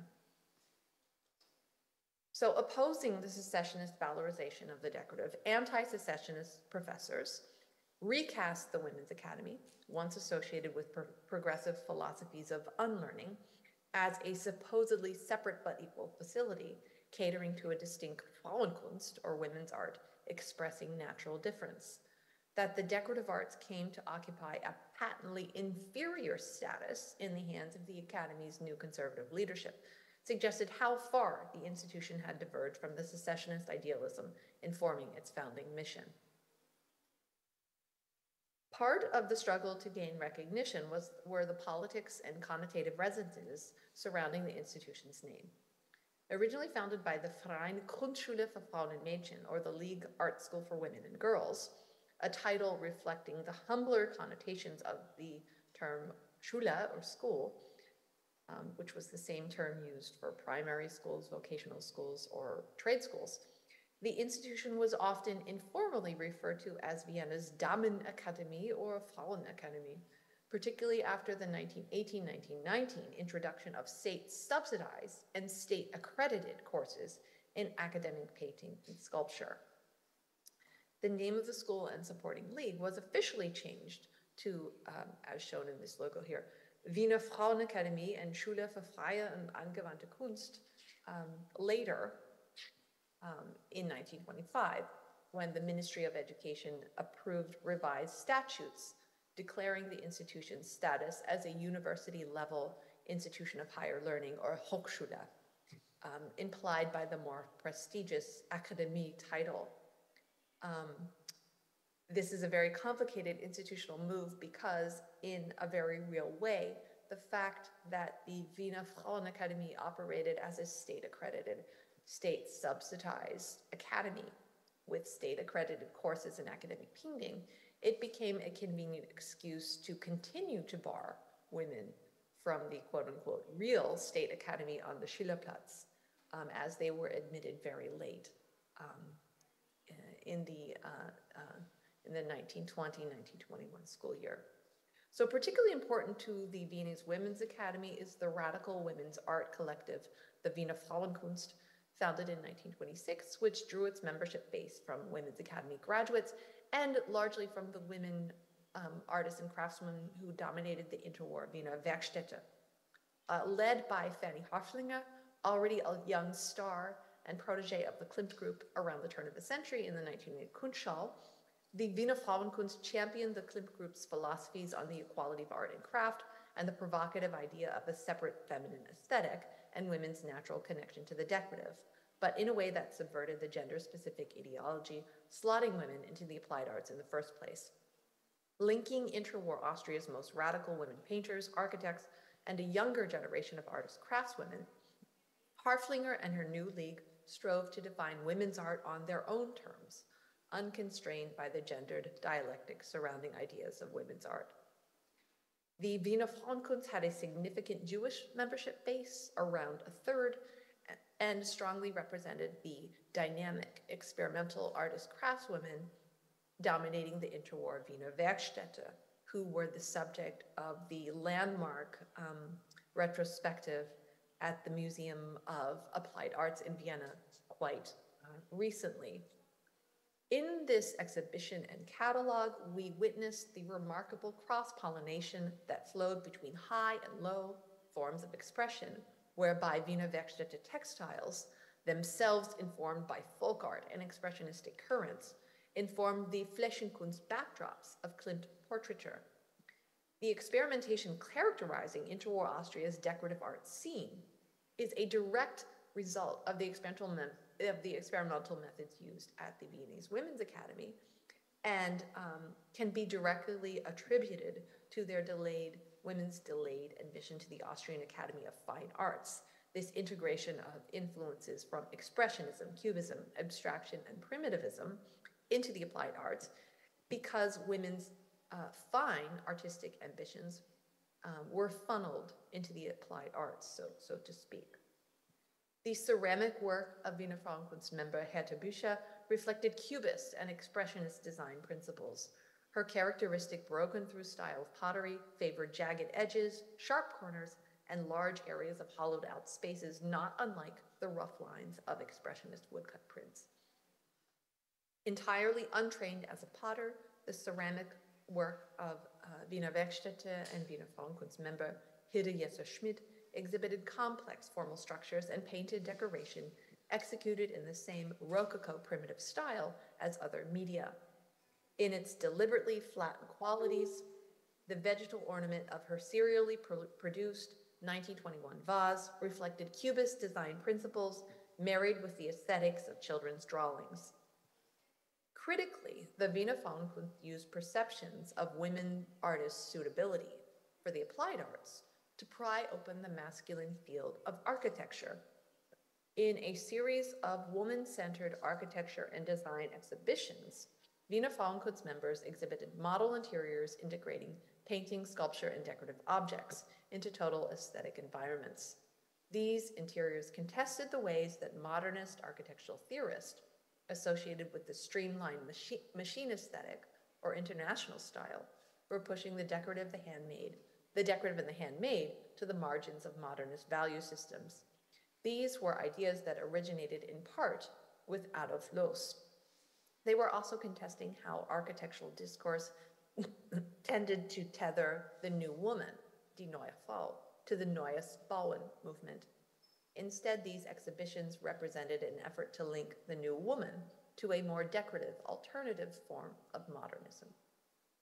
Cultural critic and architect Adolf Loos was a longtime opponent of Wiener Werkstätte applied art, believing it feminized and tarnished solid masculine handcraft. He famously argued that ornament should disappear from objects of daily use, following a sort of evolutionary trajectory. These ideas would later be taken up by theorists of the so-called international style, that is to say, those favoring a style of architecture and design that was undecorated and expressed an object's function. In his well-known lecture and essay, Ornament and Crime, Loos criminalized, infantilized, and feminized the ornamentation of design objects. To quote, "Wherever I abuse the everyday use object by ornamenting it, I shorten its lifespan. Only the whim and ambition of women can be responsible for the murder of this material."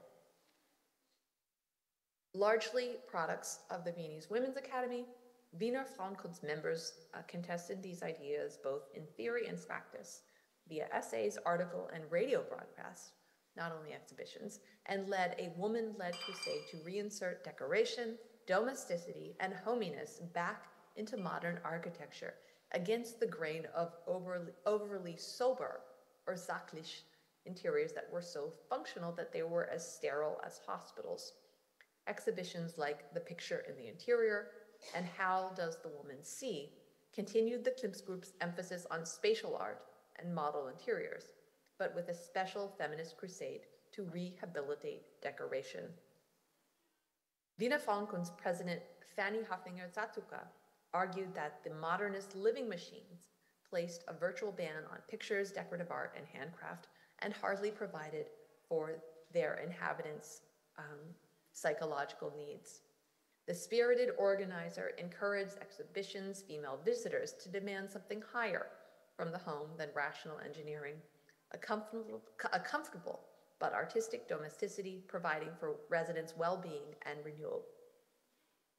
Again, largely products of the Viennese Women's Academy, the Wiener Frauenkunst crusade against the anti-domestic living machine climaxed in The Beautiful Wall of 1933, an exhibition in which easel painting was shown as a footnote to wall decoration.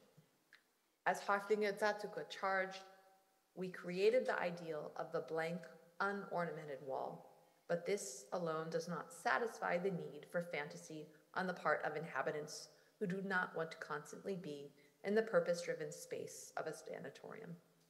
It is not to everyone's taste to serve the false god of Sachlichkeit or sobriety forever.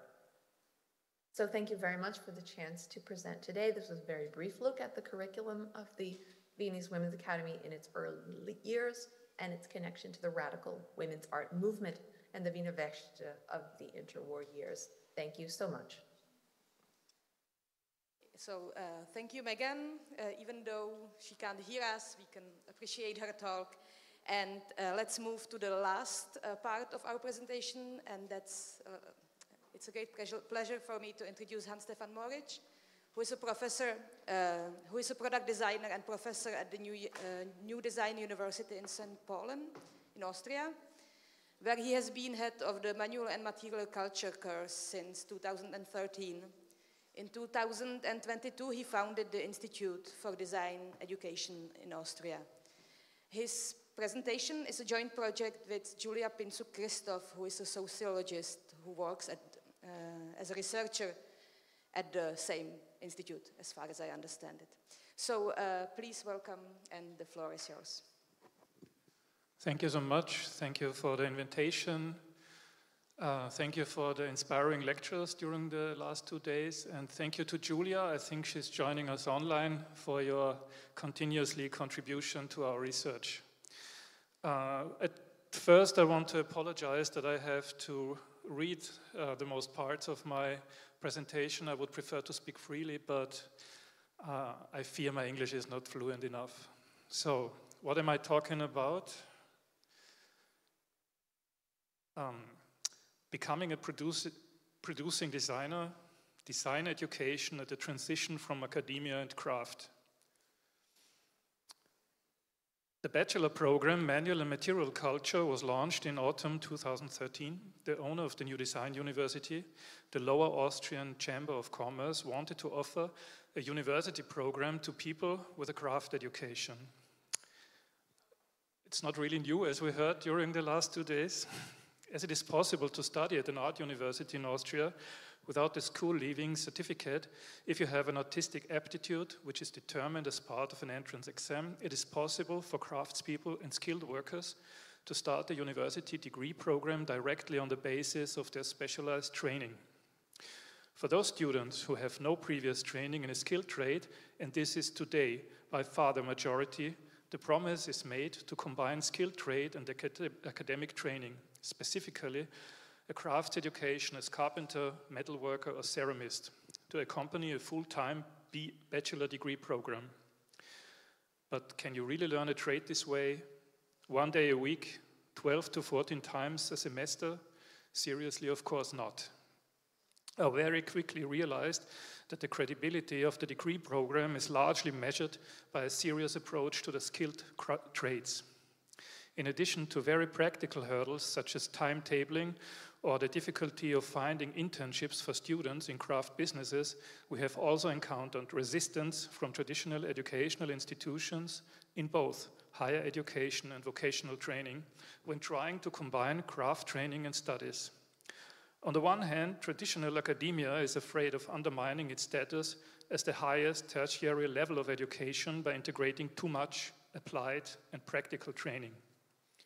On the other hand, there is resentment on the part of specialist training programs that new impulses or alternative paths to an apprenticeship qualification or a skilled worker's diploma could dilute the traditional forms of training, reduce the quality of specialist training, and above all, call established training monopolies and institutions into question. In order to take advantage of our special position in the design and craft education landscape, to re-evaluate the relationship between design and craft, and to question stereotypical prejudices in both academia and craft sector, we began to examine the social, institutional, and educational environment in which we operate in. It turned out that the apparent disadvantage of being neither established in the ivory tower nor in the workshop has the great advantage of being able to operate with a curious and open eye below the radar of institutionalized interest groups. It is precisely the small size of our project that allows us to experiment and try things out without the established institutions feeling threatened in their self-image. During the last 10 years, manual and material culture, or as it's called in German, Design, Handwerk und materielle Kultur, has so become a laboratory for researching the relationship between university and technical college, education, design research, and craft practice, in addition to a well-founded bachelor product design program. To illustrate this, I would like to briefly report on some of our studies, experiments, and findings. It all began in 2014 with the research project Practice-Based Research, Manual and Material Culture. Together with sociologists from the University of Vienna and students, we conducted 65 interviews with creative craftspeople from different generations who combine design and production in one person. As neither the term designer nor craftsperson does justice to this group of people, I now refer to them as producing designers. Producing designers must be able to develop ideas, understand materials, master machines, and constantly utilize new technologies that enable them to manufacture products. They need social skills to deal professionally with customers, sponsors, employees, colleagues, interest groups, and competitors alike, and marketing expertise to present themselves and their products. Above all, they also need the cultural skills to give themselves and their products a specific meaning, and thus also economic value on the markets in which they position themselves. After all, they are not only selling commodities, but also distinguishing features and lifestyles, hopes and aspirations, style and individuality. I would like to illustrate who these people are and what connects and distinguishes the generations using two specific examples, which were also portrayed in my publication, Craft-Based Design. The aim of the publication was to position the professional, entrepreneurial, and creative expertise of these people in the context of the contemporary design discourse, also in an emancipatory sense. The designer and ceramist Sandra Heischberger, for example, represents the younger generation of producing designers who, after studying design at the University of Applied Arts in Vienna, produces and sells porcelain goods with high design standards in her shop Feine Dinge, Fine Things in Vienna's 5th district. Born in 1935, the master locksmith Peter Bruckner represents an older generation who, under pressure from his parents, had to do an apprenticeship as a locksmith and acquired his profound knowledge of design through self-taught practical work. This roofing, for example, or a coffee shop in the capital of East Tyrol, Lienz, or a private apartment in Lienz, as examples of his design and craftswork. In dialogue with clients and architects over the course of his more than 60 years of work, he has developed his own practical-based design language, and in the spirit of the Viennese architect Hermann Czech is a designer who only speaks when asked. In the publication, Creative Identities, a milieu study in craft and creative professions, we focused on the biographies, motivations and experiences of this very heterogeneous group of people. Whereas the older generation was more often socialized in the skilled trades, did not make the career decisions voluntarily, is more pragmatic and therefore usually acts in an economically sustainable manner, among the younger generation, it is often the case that the decision to train as a craftsperson was only made after completing secondary school or later, often against the wishes of their parents. However, the deep desire to work creatively, coupled with a certain ignorance of social and economic realities, seems to make it more difficult for this group of people to achieve not only their artistic, but above all their economic goals. With the study Becoming an academic craftsperson, transition of habitus and identity in higher education, we wanted to investigate with a focus on our students which habitus and identity transformation can be observed in the course of their studies. It is noticeable that our students who had completed specialized training before their studies had clear advantages in productively combining implementation know-how and design skills. Apart from the higher competence and resilience in solving problems when translating a project from design to implementation, the university naturally also offers the established environment for this group of people to acquire cultural capital and to complete the habitus transformation from skilled worker to academic. In contrast, students from so-called educational milieus who have no education in the skilled trades find it much more difficult to acquire craft skills and use them as designers. The transition from the middle class to the skilled worker milieu seems to be just as difficult and is beyond that not socially recognized or intended, as so to speak. The fact that it is surprisingly difficult to obtain a skilled worker qualification in an academic environment, we also discovered during a pilot project that we carried out as part of the EU-funded Interact project Dualp Plus, Innovative Practices in Dual Education. As our craft modules do not lead to a formal craft qualification or cannot lead, we offer 10 graduates of our metalworking module the opportunity to complete the necessary practical and theoretical units as part of an additional pilot module in order to be able to sit for an extraordinary skilled worker examination. Of the 10 bachelor students who accepted this challenge, only 2 were ultimately able to pass the skilled worker examination at the first attempt. Here too, in addition to the technical problems and the difficulties caused by the COVID pandemic, it was primarily institutional hurdles that can be held responsible for this low success rate. It is therefore neither economically nor culturally easy to become a producing designer. The development and maintenance of these new creative identities is challenging, sometimes fragile and often precarious. In order to make these creative identities resilient, we can argue on the basis of our research changes required at various levels. On a discursive level, we need new role models of producing designers who are neither exaggerated as the creative class nor culturally devalued as skilled laborers. While individuality, creativity, and manual talent are generally valued positively by society, they seem to be more of a disruptive factor in the educational landscape of today. The current education system tends to focus on academic education from a very early age, learning skills such as practical knowledge of materials, production processes, problem solving, and experimentation according to the trial and error principle, and independent thinking are hardly given any space in the regular school system. Skills in these areas are therefore less frequently recognized and promoted.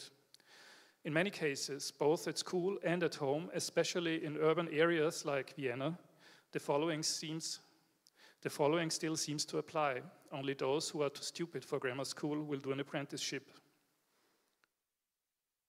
At an institutional level, there is a need for contemporary educational opportunities that recognize the talents of young people interested in the skilled trades at an early stage and support their development.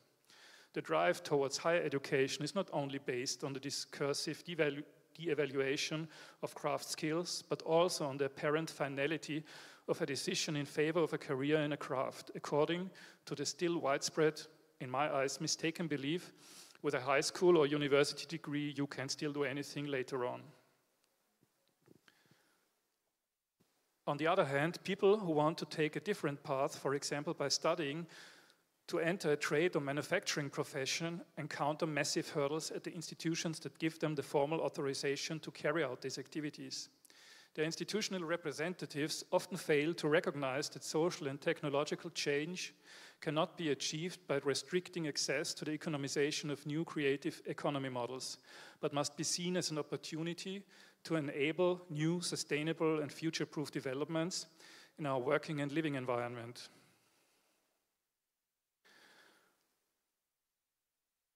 However, it can also be observed that there is a resentment at academia about opening up to practical forms of knowledge and skills and regarding these as equivalent to academic ones.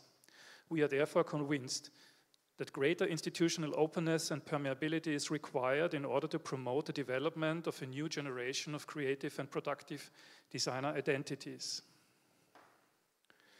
On a didactic level, the further development of modules and methods through which practice-based, artisanal, artistic and scientific working methods can be combined more productively in both academic and vocational education formats represents the opportunity to offer students and apprentices a space in which habitus transformation can be made possible and both practical and theoretical knowledge resources can be taught. From an educational perspective, this means developing new methods in design research and teaching and orienting them towards scientific standards. From the perspective of science, this means to open up practice as a field of knowledge generation. My colleague Sandra Dittenberger and I have taken a concrete step in this direction with our book Teaching Research in Design.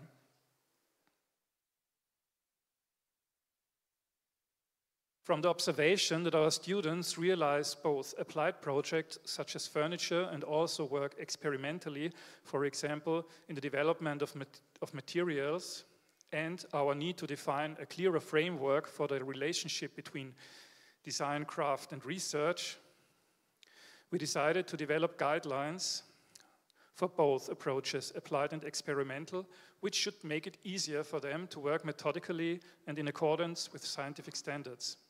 The transfer of knowledge between science and practice should result in a clear benefit to society.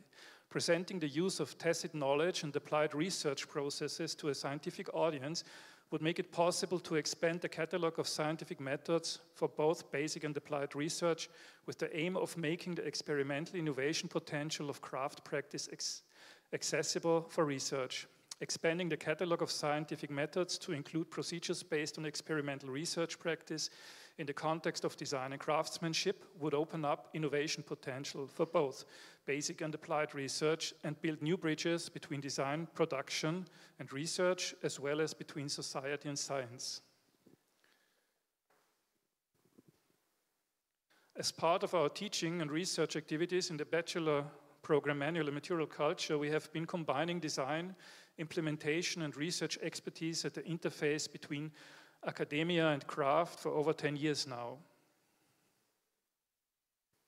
Current projects include, for example, the experimental study Manual and Artificial Intelligence conducted between 2023 and 2024. We investigated with 6 producing designers from all over Austria whether currently available artificial intelligence technology and creative crafts practice can be productively combined. The following pictures briefly show the design of a porcelain box that was developed in close cooperation between the research team and the practitioner Sandra Heischberg I mentioned before, using the open source application ComfyUI. These first examples clearly show how far hallucinating artificial intelligence is still from material reality. This slide shows an example of a ComfyUI workflow that enables the artificial intelligence design process to be more controlled. And the final product was developed using repeated loops between artificial intelligence design proposals and feedback from the producer.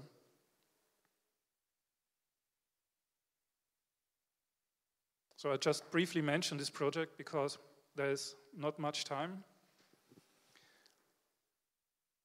The practical experience of trying to apply artificial intelligence-based technology in design and production suggests that the more diverse and differentiated the new possibilities for design, planning, and in the foreseeable future production become, the more important the implicit and the experience-based knowledge of producing designers will be in order to be able to decide what makes economic, creative, and ethical sense and what does not.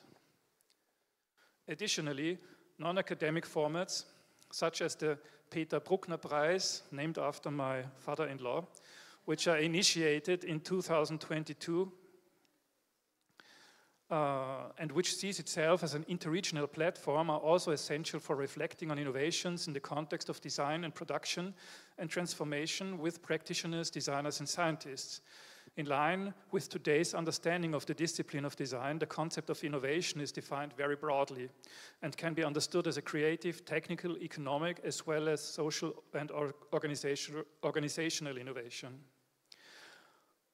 One of 3 main prize winners, 2024, Linda Havrelikova, for example, processes wool from her farm into designer pieces in a holistic and sustainable way, and, as far as I know, is writing her doctoral thesis at the same time. While another, the East Tyrolean carpenter Leonhard Unterreiner, has developed an automated sawmill that takes only a tenth of the space of a conventional sawmill and makes the regional processing of wood economically viable again. The organization of the award and the conference in July each year is also secured for 2025 and 2026, and so I advertise for it, and I would be delighted to receive even more exciting international submissions. In general, it seems to me that it is high time for a renaissance of training programs at the transition from academia and craft, especially at a time when so-called intellectual activities seem to have suddenly become replaceable by artificial intelligence, while an increasing demand for practical skills and implicit knowledge can be observed. We should reflect on our original human core competencies, namely being able to shape the immaterial and material world through our mental and physical abilities. Or as Mark Schuran, the first producing designer with a PhD, puts it in his dissertation, Ecology of Professional Practices of Acting and Producing, the aim is to detach specialized work and teaching from specialized work, away from manufacturing and towards conscious action. The task of the university is not only that of research, its role is to allow idle time and to make it fruitful by deepening the methods of practice. Vielen Dank für Ihre Aufmerksamkeit. Okay.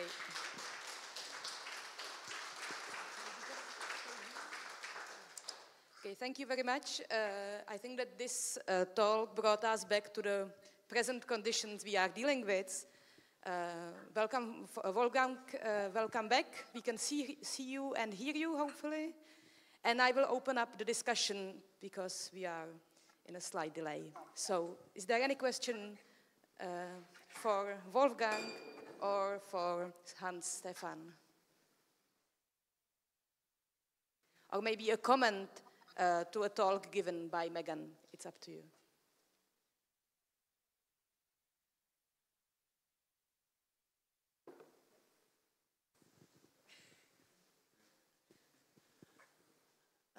Thank you very much for all you three, but my question is to Stefan. Your concept of new design university, or your and of your colleagues, I would like to ask you to position, if it's possible, more clearly, if your concept represents somehow alternative to angewandte Schule, because it seems that you propose some possible alternative innovation of Kunstgewerbeschule system. So, you mean the University of Applied Arts, or? Yeah. Yeah. So, as I studied at the University of Applied Arts about 30 years ago, I stopped comparing our project to the public-funded, historical, established, and way bigger institution of the Angewandte in Vienna. It's easier for me to explain. I had, from today's perspective, a great chance to start up a completely new program, and I analyzed the certain conditions there. And as I was really very interested in listening to the lectures, they are quite the same as they were 100 years ago. Our university is not publicly funded, but is owned by the Chamber of Commerce. It's a private university. Students have to pay student fees. So the framework is completely different. Of course, we have many students like Mark Schuran, who later on made his master's studies at the University of Applied Arts and his doctorate, switch between these institutions. But to me, it was really, really very important to define a specific profile for our program so that we can exist besides all the other academic design programs or product design programs that not only in Austria, but Central Europe exist. And I identified this relationship between academia and craft as, you know, the USP, so to say, for our program. And this helps me to get deeper into this research about it. Hopefully it was some kind of an answer, but we are still searching. And as I, you know, somehow I'm a little bit flattened because you were talking about Bauhaus and the Wiener Werkbund and whatever. And, you know, we are a very small experiment, like there were probably many of them nobody knows about, but we try to find a really contemporary position, okay. And it seems to work. Thank you. Is there any other question? If not, I will. Okay, there is a question. I have a question for Wolfgang. I wanted to ask about the situation of the worker class students at Bauhaus. You mentioned that they made a major part of Kostufra associated students, and I wanted to ask if the school was somehow able to react to their specific situation. It was probably more difficult for them to fund their studies, so I wanted to ask if there was some kind of scholarship system or if there was some more chance for them to participate in the production of the school and maybe earn some part of their living through the workshops or something like that. Yes, at the Bauhaus in Dessau and so in Weimar, the students had to pay a fee, but it was always possible also for poor students with a working class background and so on to study there. They could, as you mentioned, they had the possibility to work at one of the workshops and to get money for it, or there were also some organizations who did fund some students. For instance, there was a Kreis der Freunde des Bauhauses, a circle of the friends of the Bauhaus, and they gave money for such students, and also Walter Gropius himself and some other teacher helped these students. There were always, it was always the possibility also for students from working class, with a working class background, to study at the Bauhaus. Thank you. Thank you. Is there any other question? We are in a delay. And Teresia? No. I have one more question to Wolfgang. You have mentioned that Kostufra had some kind of influence on, or commented, members of Kostufra had commented on pedagogical methods that were practiced at Bauhaus. Were there any real results of this try to comment on the pedagogical methods? They tried to change it, but they didn't succeed in it.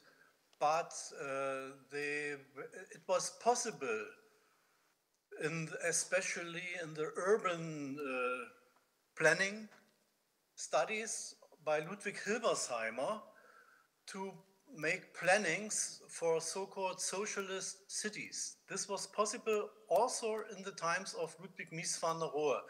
And they did, I showed an example, but I did not comment it. They made fictional plannings for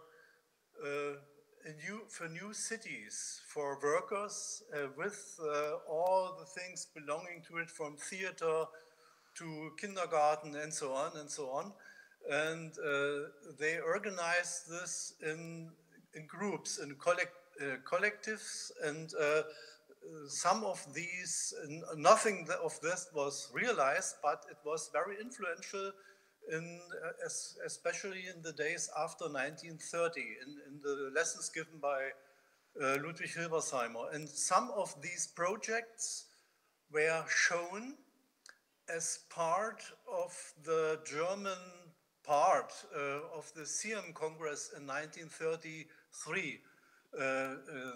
This famous CM Congress, which was held on a steamer on the Mediterranean Sea on the way to Athens, and which led to the Charter of Athens. And there are shown some work of such groups with members of the Kostufa. Thank you very much for the answer. Is there any more question? If not, there will be a short break, or now I have to ask Terezie, what is the plan? Because we have a slight delay, but maybe we need a short break. We need a short break. Yeah. Okay, so... ne, už máme zkus? No, 5 minut bych dala. Okay, there will be a 5-minute break. We will meet here back at 1:10. Thank you very much. Jsem se chtěla ještě pozdravit.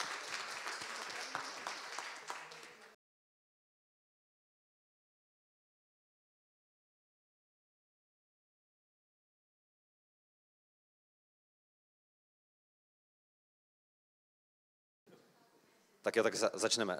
Dobrý den, vítám vás tady všechny na zlatém hřebu dnešního programu a vítám tady především naše diskutující, se kterými se teďka budeme bavit o vlastně And we are going to talk about the current condition of the School of Arts and Crafts. I think you know many of them, so I will start here. I would like to welcome Julie Kačerovská, the graduate from ŠUŠ from 2004, where she studied illustrations. Now she works as the head of a book studium at the Ostrava University. Mr. Hloušek, a recent graduate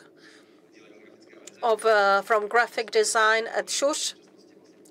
Now he continues his studies at the university, AGDX. Kateřina Šedá, artist and graduate from ŠUŠ from 2009. Kateřina studied scientific illustration and drawing. Martin Vybíral, who also graduated from ŠUŠ in 1982.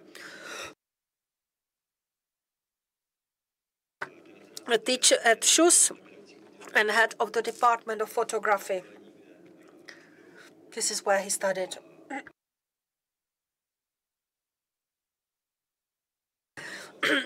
Sorry, I'm not the head of the department anymore. Sorry for the wrong information.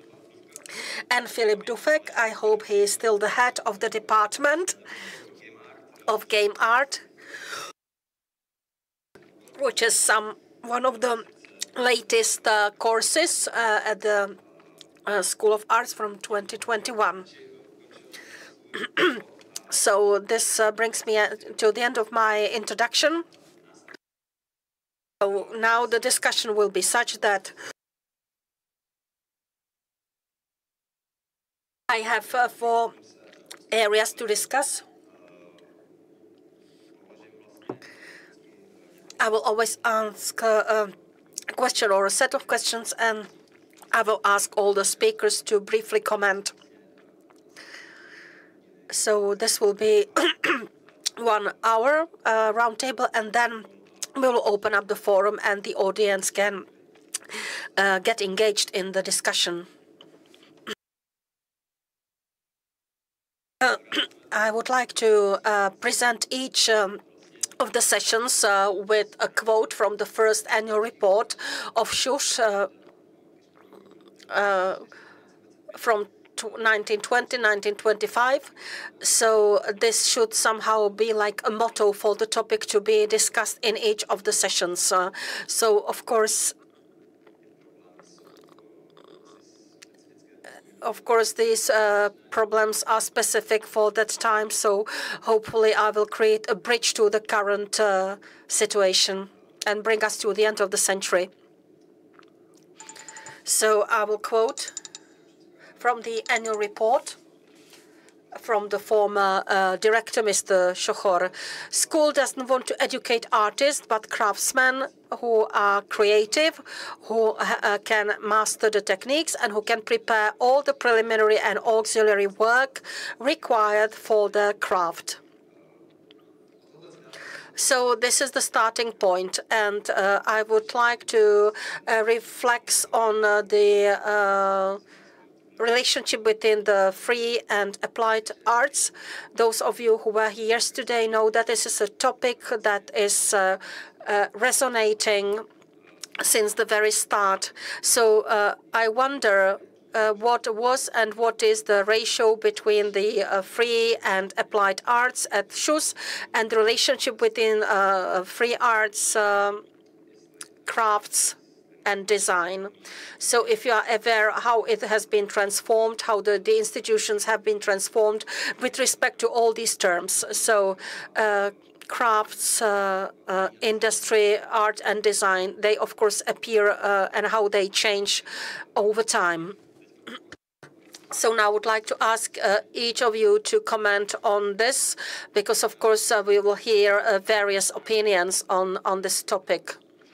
So I'll give you the floor. Well, good afternoon.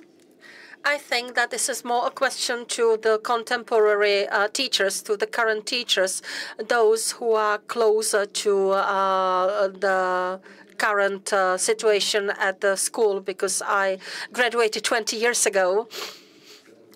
Well, perhaps could you briefly relate it to how you understood this tension, if there is a tension, when you studied? Well, I just want to say that now, after a long time, I looked at the website of the school, all the topics, and I was quite surprised how it has transformed over time.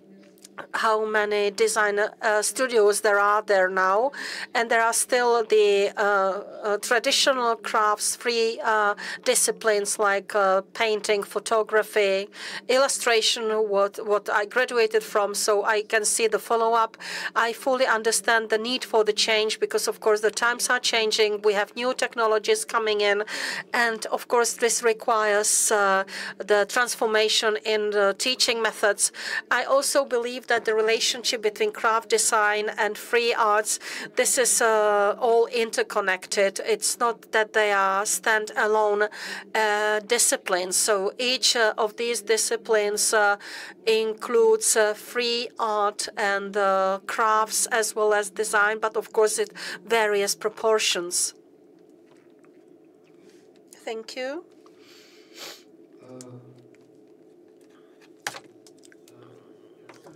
I think that I studied graphic design, and I don't really feel the need to say that the whole discipline is meant to, let's say, it's not really based on crafts. I don't believe that all the students come out feeling that they are craftsmen, but I don't think that they feel to be artists either.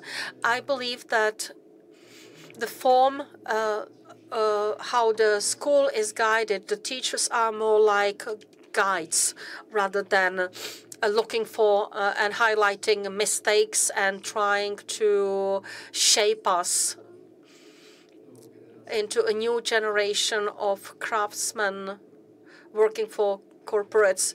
No, I believe that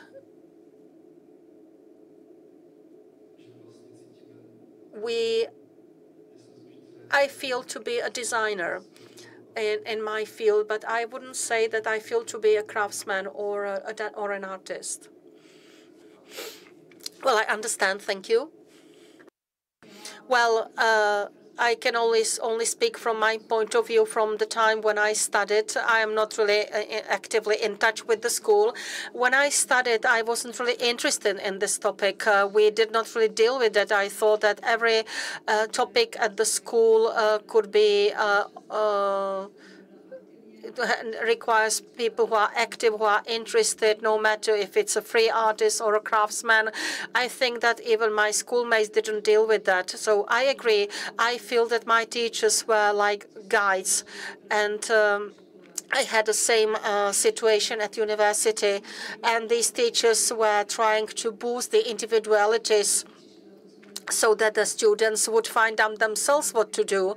So this is not a topic we were really talking about, to see the proportion between free art and design. We got all kinds of assignments and we had to deal with that. And of course we found what we liked, which I think it's a good way, and I think it's still applicable now. Well, maybe I'm the oldest here. Maybe it's developing also with the name of the school. When the school was established, it was the School of Arts and Crafts. In my certificate, I have a seal. It's Industrial and Art School, and now it's a secondary school of design and art. So maybe we tend to incline to the free forms of art now, but I fully agree with the younger colleagues here who say that it's not that important, or it's not that much emphasized. I believe that if you have an applicant or student who is 50 years old, this person can hardly be an artist. Of course, the person has to go through some artistic craft preparation, and then later on, the person can establish himself or herself. Of course, if the person is good enough, if the student is good enough. Well, I would have to repeat what has been said. The role of the guide and the individual practical approach is quite obvious. I am a head of the game art studio, game media. We also deal with the fact that the young medium has to be cultivated, meaning that we are more focusing on craft. And over time, when we see students who tend to, or who are willing to, or have potential to work in the field of free arts, then we give them all the space they need. So it seems that the question of free and applied arts has been resolved. So maybe we will move to the next question. And this is a topic of teaching methods at SCHUSS. So again, I will read the quote from the annual report, in the first annual report. As there is no uniform preparation of school drawing, modeling, and form teaching, preparatory classes had to be established for all the day students. This preparation is reduced to 1 year. This gives the school a common ground for its own educational system at schools and special schools. This is not based on patterns, but each student is given tasks close to their skills.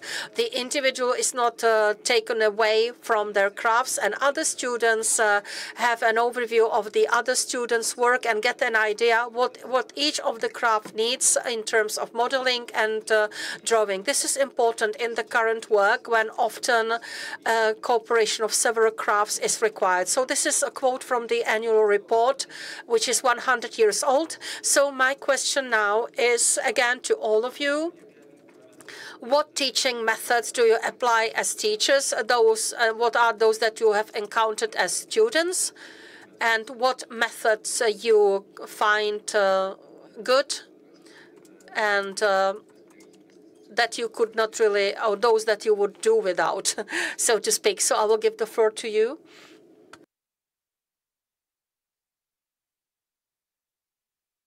So maybe about what I experienced at Shuska. What I went through in Shuska was not just everything, of course, because then I went to university, and I think it led a bigger mark on, led to a bigger influence on me. But as regards to secondary education, I studied scientific illustration.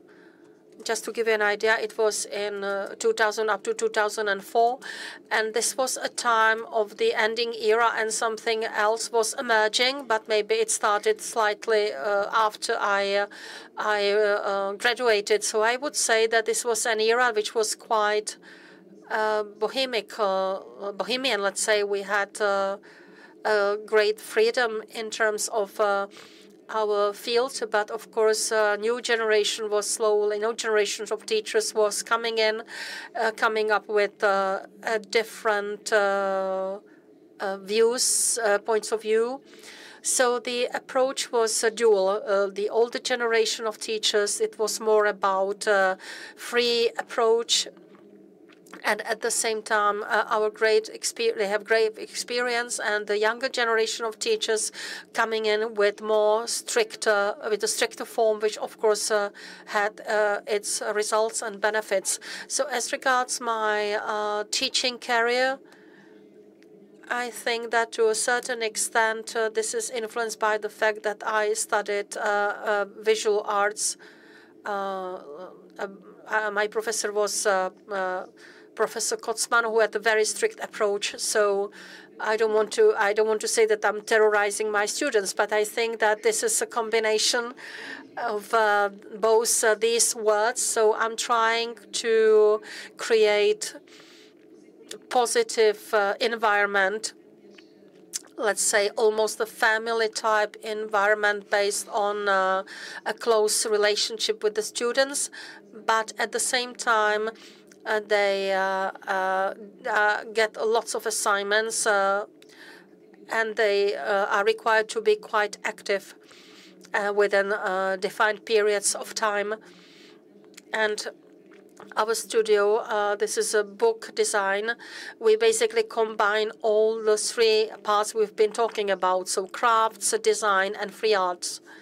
So this is we are focusing on practical skills, and there is a part dedicated to free art. We also have our own projects, such as international competition in book binding, focusing on artists' books. So this is like a show.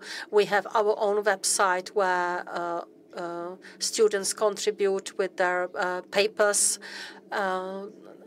So now we are establishing a publishing house. So we have a number of activities.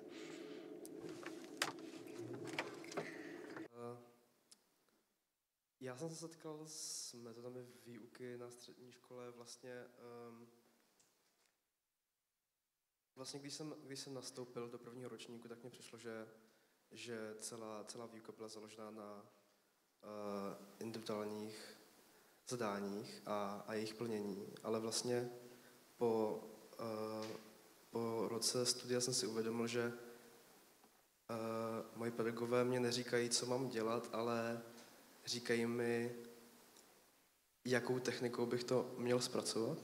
A vlastně až od druháku až do vlastně posledního ročníku jsem všechny zadání dělal tak, aby mě to v prvé řadě bavilo, a vlastně jsem to propojoval s projekty, které jsem dělal mimo střední školu. Takže ty metody vlastně byly úplně jako otevřené a nevím. Přišlo mi, že vlastně tím, že se s pedagogy dalo domluvit na jakékoliv formě. It seemed to me that it was easy to agree with the teachers on various methods or techniques. And since I went through graphic design and I was able to work on my own things, I tried to look for an alternative that I fortunately found at the Faculty of Visual Arts in the design studio, where this form of freedom and duties while doing what you like and what makes sense is shifted.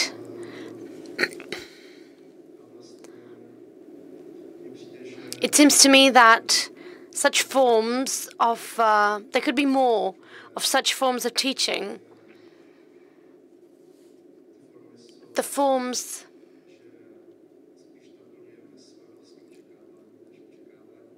mean that we fulfill our own expectations rather than our teachers' expectations. Thank you. So while it seems that there is a compromise between freedom and terrorism, Favo has some freedom altogether. So is there any specific teaching method that you remember, perhaps in good or in bad?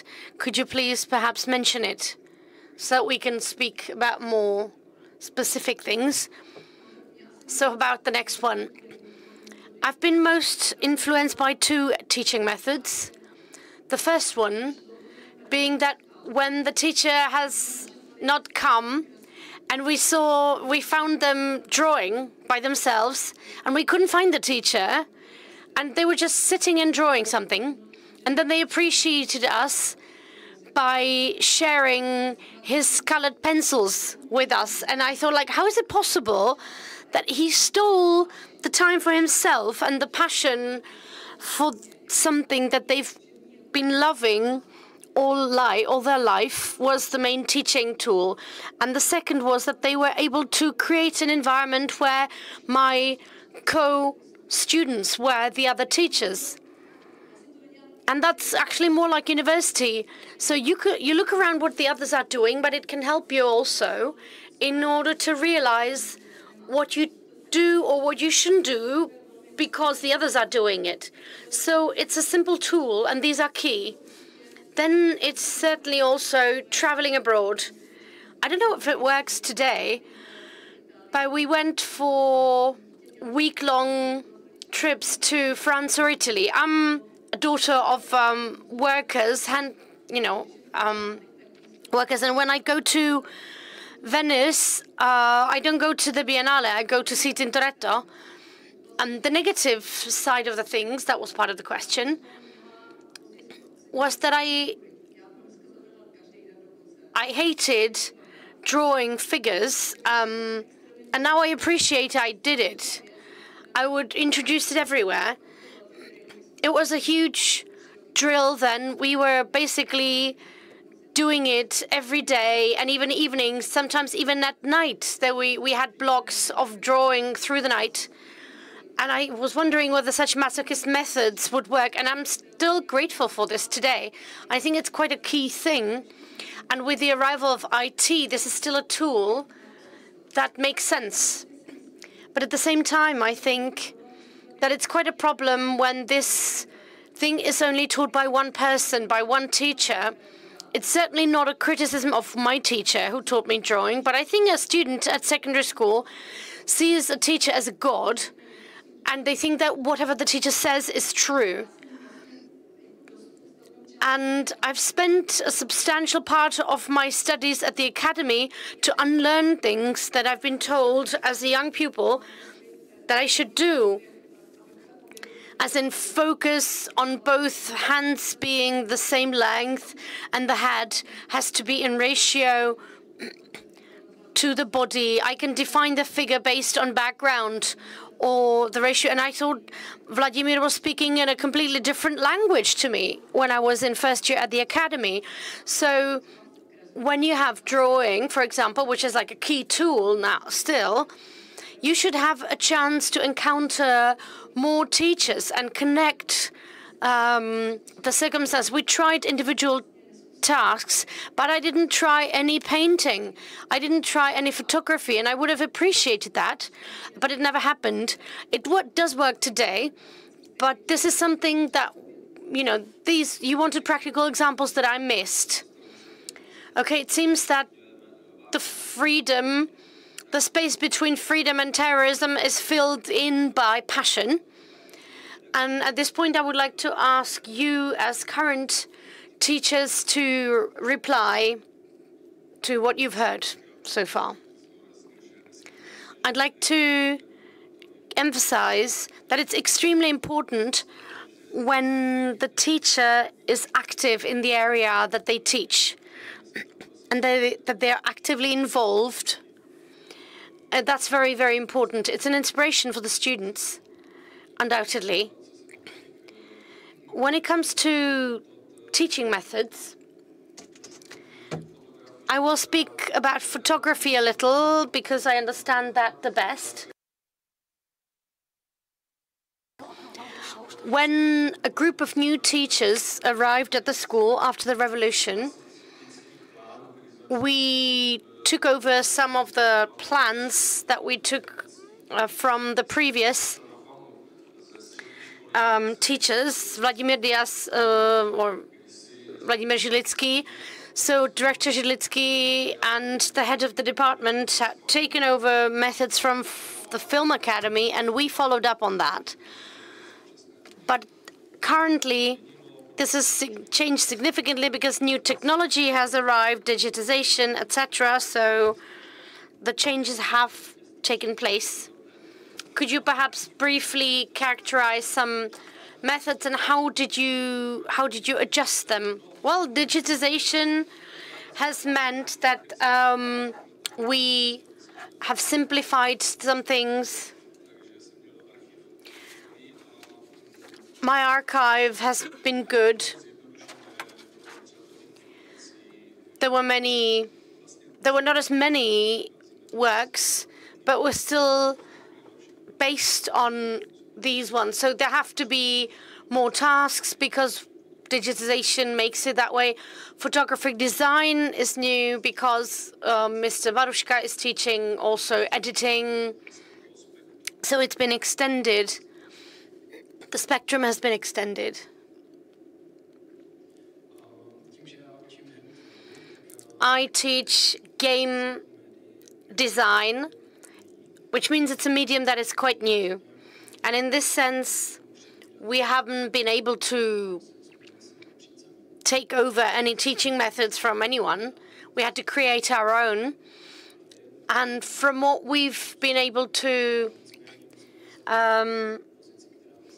be inspired by from the other studios and departments, and what's been working well is project learning, project teaching, where students, at the beginning of every term, a student sets up their project, and that's what they focus on for 6 months, or for the whole term, that is. And the situation develops where the ambitions and the goals of those students move them forward so much, and they ask us how to achieve their results that they've drawn up, that they learn more than if we were giving them sort of partial exercises or theoretical lessons.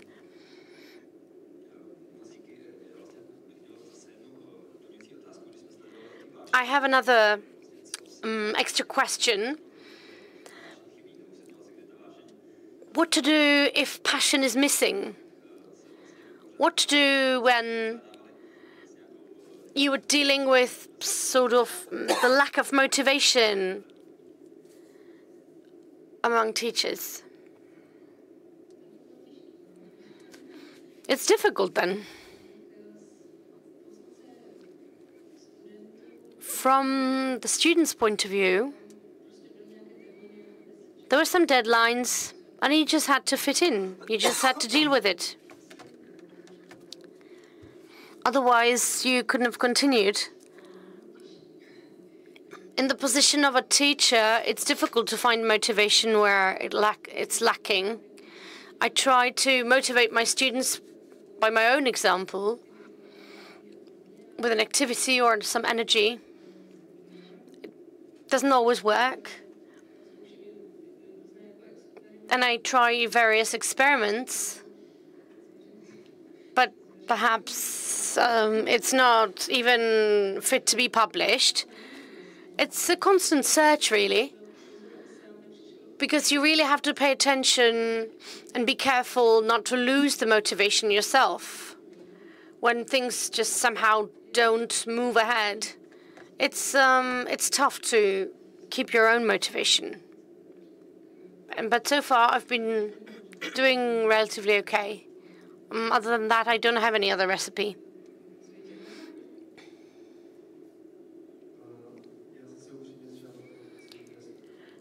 Honestly, I didn't encounter any demotivation because my overmotivated head of department never allowed it. And through all those years full of passion and ideals, we managed to go through all the studies, and maybe it's ADHD, I don't know. But it seems to me there was a certain form of passion and perspective in the department, and we were able to speak about other people's projects and share.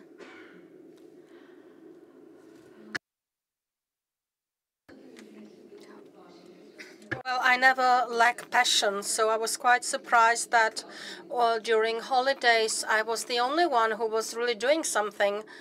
So I was surprised that none of my friends at school did not really feel the need to fill their time with the work.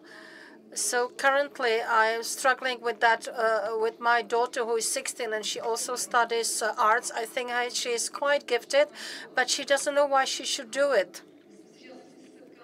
So at the academy, this is what I also encountered. I think this is one of the things what I missed when you asked the previous question, what I missed in the secondary and tertiary education, some broader discussion about what it's good for, all we do, what it's good for. I think that this is something that the teachers themselves will deal with. They don't want to open this topic. The world is evolving very quickly. Of course, the situation will be different in 5 years' time, but I think that the students are interested, and I think that what happens then that you meet a schoolmate from the academy, and instead of doing free arts, which is the top for these people, he tells me, well, you know, I work at the council department and I'm in charge of culture department. So, and he's not really proud of it. So I don't understand why it's like the impotence setup of the successful artist. And I think that you can do more and more things. And the secondary school is something to open up the horizons for the students, how the tools that she learns at school, what it could be used for. And this is something I missed as well. I was grateful for what I got myself. I found the school great, but I must admit that I think it's quite a pity that it's only left up to the students. And I think there are so many options. You can look for yourselves through the arts, but through the arts you can change the world. You can do lots of things. And I think that the students do not really have it. They don't know it. They don't get support in their families. So maybe at the academy, it was a kind of philosophy, but there were references to other things. So I think it's quite a weak way. You have the commercial part, so you do things to do with advertising and promotion, and then you have an artist who runs an international gallery. So there is no real discussion on this, no debate at the school level. So the question is, what is all good for? I will get to it at the end. So now I would like to ask you from the position of teachers whether you could talk about the demotivation or lack of passion and zeal. Well, how to pique the interest in students. And this is something that I cannot really answer. I would love to know the answer, but I believe that it's individual. It's maybe much like sugar and cane. You never know. You have to choose sugar and you have to look at the personality of the student. This means that the lectures are very individual. We have personal consultation at the school, and it's good when the students can discuss topics not only with me, but also with other teachers who may have a different point of view. And maybe it will get support from a different teacher. Well, from my point of view, at the entrance exams, we don't admit students who are not motivated. So once we have a student who lacks motivation, it's not about absence, but it's like a temporary suppression. And this temporary suppression of the motivation is usually, from our point of view, caused by socio-economic background, the family environment that always game programming and assets management, asset creation, and suddenly the student has to deal with dinners and breakfast to have enough money to pay. And at that moment, we have a teaching staff. Well, the staff is that we tend to, as teachers, we tend to listen to the students. And this is the secondary school where the student is looking for their identity and looking for ways to survive. Thank you for all the answers.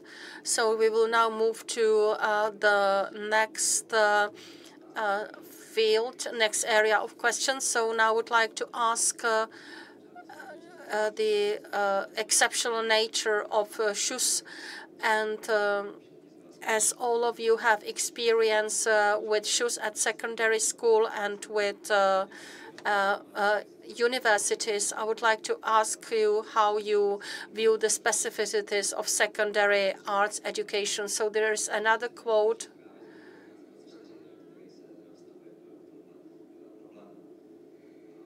So soon after the revolution, when universities were established in Brno, we heard about the idea of establishing a school of arts. Those that were really thinking about the consequences rightly noticed that it's not good enough to establish vocational schools, but it would be important to first establish a school of arts and crafts. So this would be considered as a university education and a practical craftsman that is taught in workshops, end of quote. So I believe that what I have now described maybe has moved forward quite a bit given the time when you studied at the schools. But anyway, I would like to give the floor to you. And what are the specificities of the school as a specific institution and secondary arts education? I think the point is that the secondary school, in the first year and onwards, the secondary school is like the first important systematic education in the field of arts. And one of the main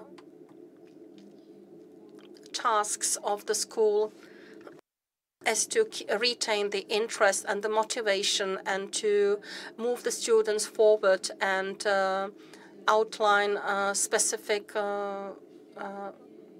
areas to study. I think that during the secondary school, it's always good to find your way. I managed in the third year because I found out there is a thing like conceptual art, and then I encountered a scientific illustration that showed me a very new way to go through the arts. As regards the secondary school of arts and its exceptional position, I think that it's still quite exceptional because it's like a space for freedom, but not only for the students, but for the teachers as well, because there are no specific methods there for the teachers. Well, it very much depends on the personality of the teacher. The teacher has free hands and is also responsible for the students. And likewise, the students can freely express their creative opinion or other opinions. At the same time, I believe that this school is specific in terms of, well, I want to speak about the generational exchange of the teachers. What I always like that it's not, it's quite slow, it's quite a natural generation replacement. So there are teachers there who have been there for many years and they influence the new generation. Then some of the students become teachers at the school. Some of my schoolmates are now also working as teachers at the school. And one friend, he studied at university with me, is now the schoolmaster.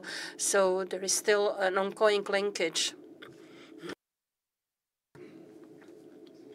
Well, I was thinking about the question, and I wanted to say that shoes is not exceptional at all, because I didn't study really anything else, so I don't really feel how exceptional it is. But I think that compared to other secondary schools, the main difference is that in the classroom there are very few students, and I don't know how it is now, but when I studied, there were 12 of us in the classroom. At the end, there were like 5 or 6 of us left. But I think that we are not like a group of sheep or a group of numbers, but we are individualities that the teachers focus on. And I think that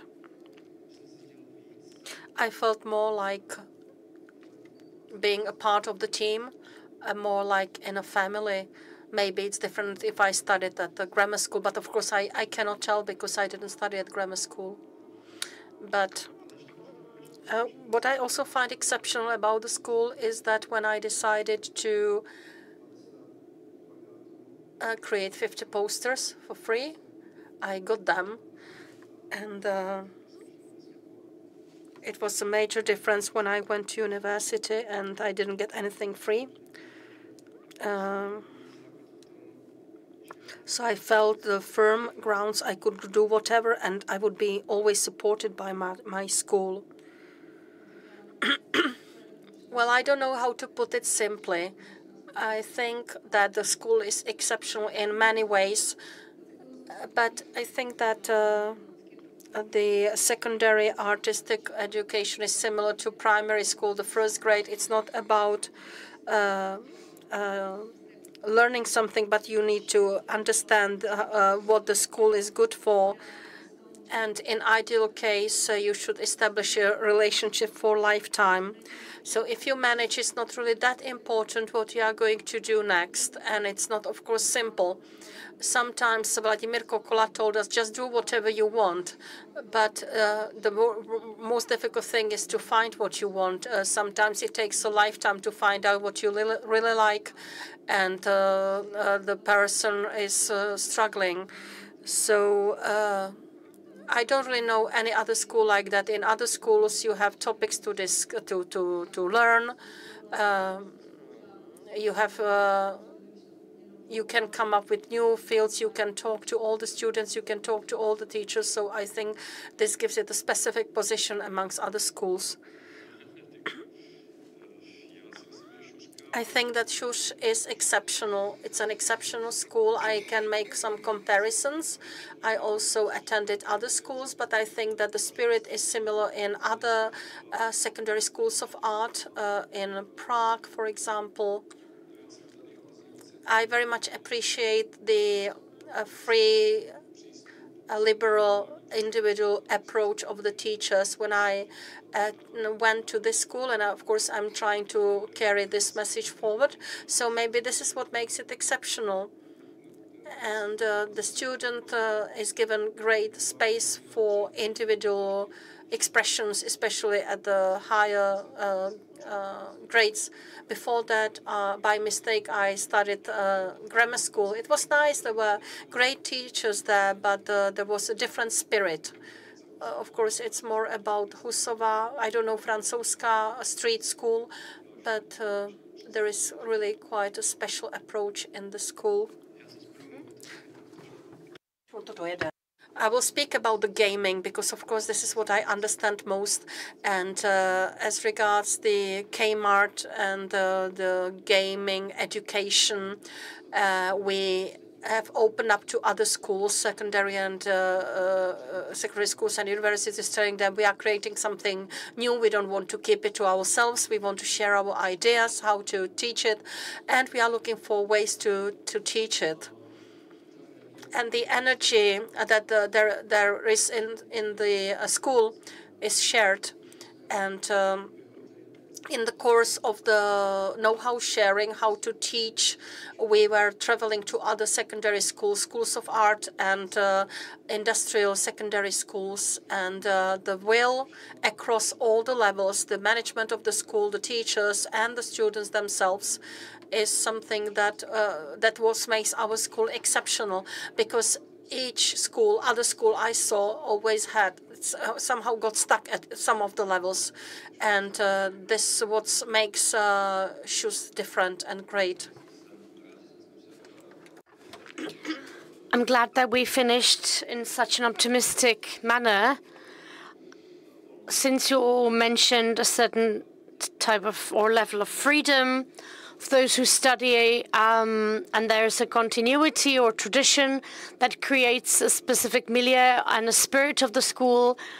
We also had that there is a certain access to various tools that the school makes as important.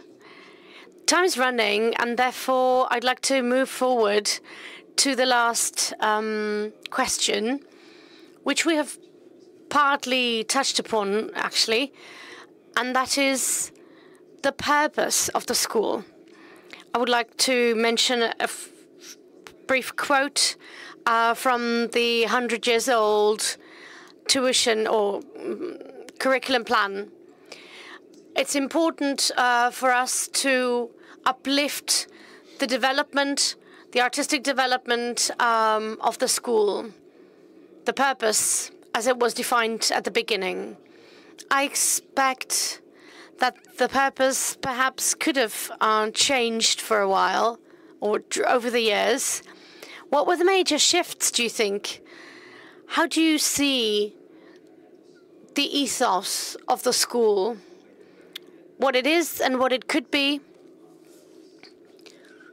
And can you articulate a certain type of vision for the school or other schools of the similar type and its social role in secondary education in art? So the most difficult question at the end.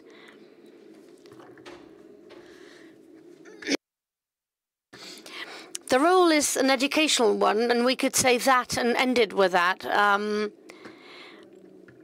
I think it's true in any way, but there's so much happening at the school, and it's a constantly changing organism because the students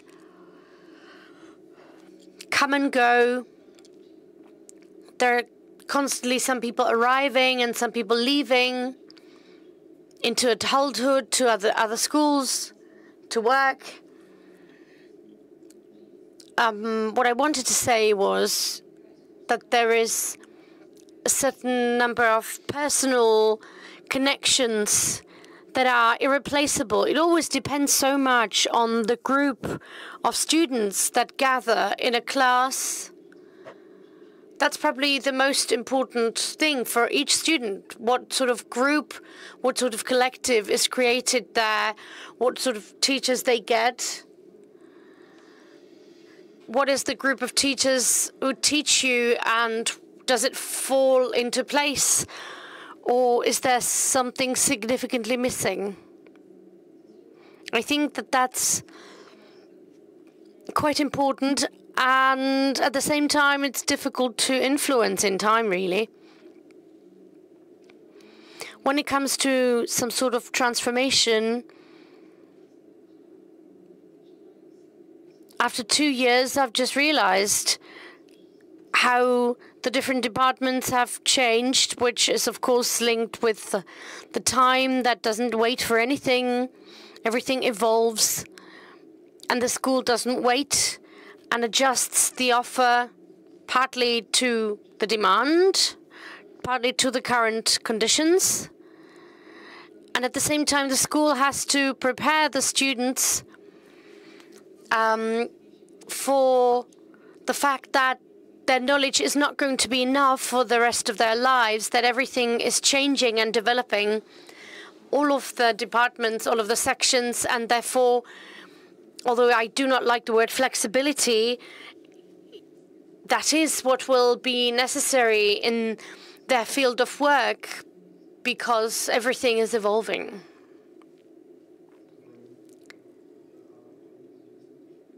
I will answer a little bit later. Did you give up? So a lot has been already said. Also in the previous questions we were speaking about the purpose,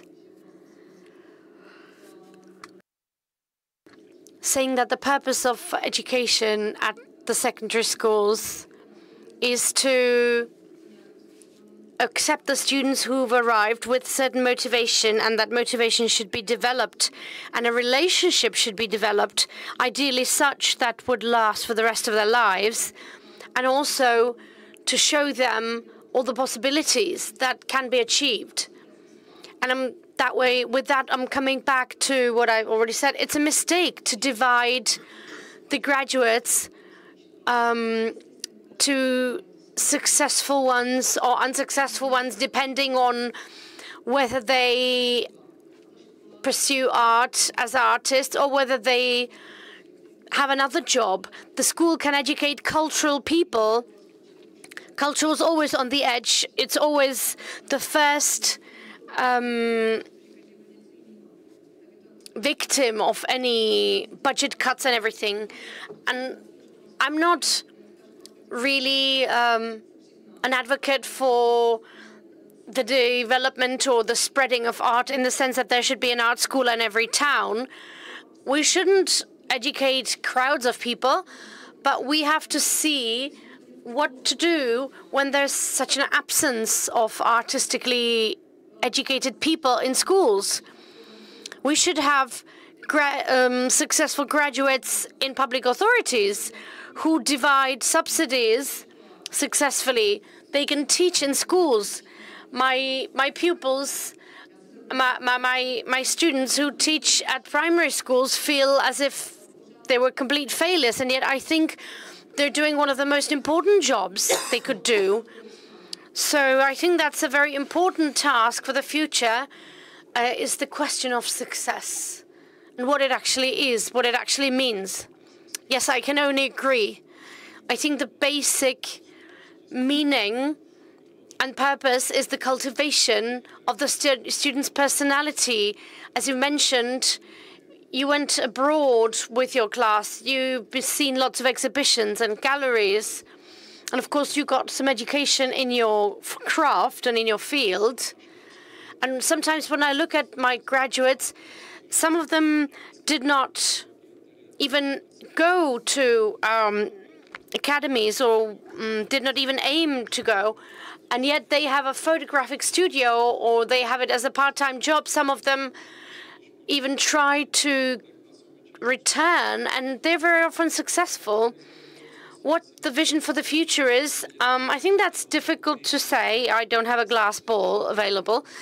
But I think the new teachers should have the new vision, the new time, the new phases will bring will tell us what's necessary. I do agree with the cultivation purpose. When we created our department, we also worked out a parallel sort of that led me to think about it all. Very often, I introduce myself as the main gardener of the game art department. And my vision is that our department is a garden where we plant the little saplings, and our task as gardeners is to find an ideal department, an ideal environment for them where they will grow. We cannot do it for them. They may grow something that is nice and edible. They may grow something that's inedible.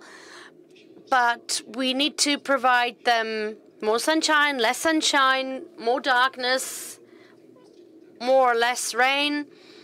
Create the situations, the circumstances for them to develop and grow with as much a root and stem and leaves as best as possible. So I wish you a lot of manure for your upcoming years. And now, okay, now it's your turn.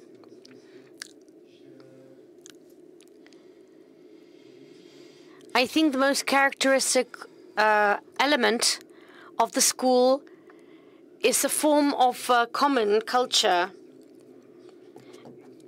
If I go somewhere, I always recognize people from Shushka, not because we studied there, but because they're weird, but it's because of the school, and it's perfect. At any position, in any place, they always bring something to the position, to the post, because they've been at this school. They yearn to be creative and be themselves and explore. Thank you very much. So it seems Shushka is an institution that's able to cultivate strangeness, which is certainly excellent, an excellent answer for what I've been trying to find. At the same time, we've discovered that we need to open up a certain wider debate about what needs to be presented or taught, or what the graduates should do, whether they are professional artists or whether they're teachers, whether they become public servants in the areas of art. But for now, I want to thank you for all of your questions and answers so far. But I would like to give space to the audience if you would like to ask about something that has been mentioned or even that hasn't been mentioned. The floor is yours. Thank you. I'm wondering, I have a question in my mind that I encountered during my research. My field is conceptual art. That's where I feel at home. And I focused on Dalibor Khatrani. And he's a figure who connects equality in craft, but at the same time completely free mind about creation and art. And in that process, I was intrigued by the fact that from the Second World War up to the 80s, when quality of craft was really suppressed, and it was extremely difficult if someone needed to get quality craft, the school carried a significant continuity in the quality of craft, in the plurality of techniques, did not vanish. And I think that is quite an interesting phenomenon. And that's why I'm interested and intrigued to ask whether it's something important, if you see it that way from your position of graduates or teachers at Shushka, to see whether you see it as something that is work with. I'm not really sure what you're asking about. If you think if it's about the craft is important in education, well, it's more like Shush has for a long time has been an institution protecting the cultural heritage related to the various artistic concepts, and definitely this is something that is a supporting element which carries a high cultural value, and in a way it's unique also for the institution as such. So I wonder if it's the same like when I studied history, whether this is a topic for Shush, the current Shush and future Shush. Might be a question to the teachers. I think that the quality that is based, if it's based, the quality is based on the energy at school, a continuous energy. While if you talk about crafts, the quality of arts, this only is established through the reiteration. And there is no hindrance to the school. Even if there is a problem, we move forward. And the quality, well, it's not something that is the responsibility of the teachers. It's just created because we keep working and we don't stop working.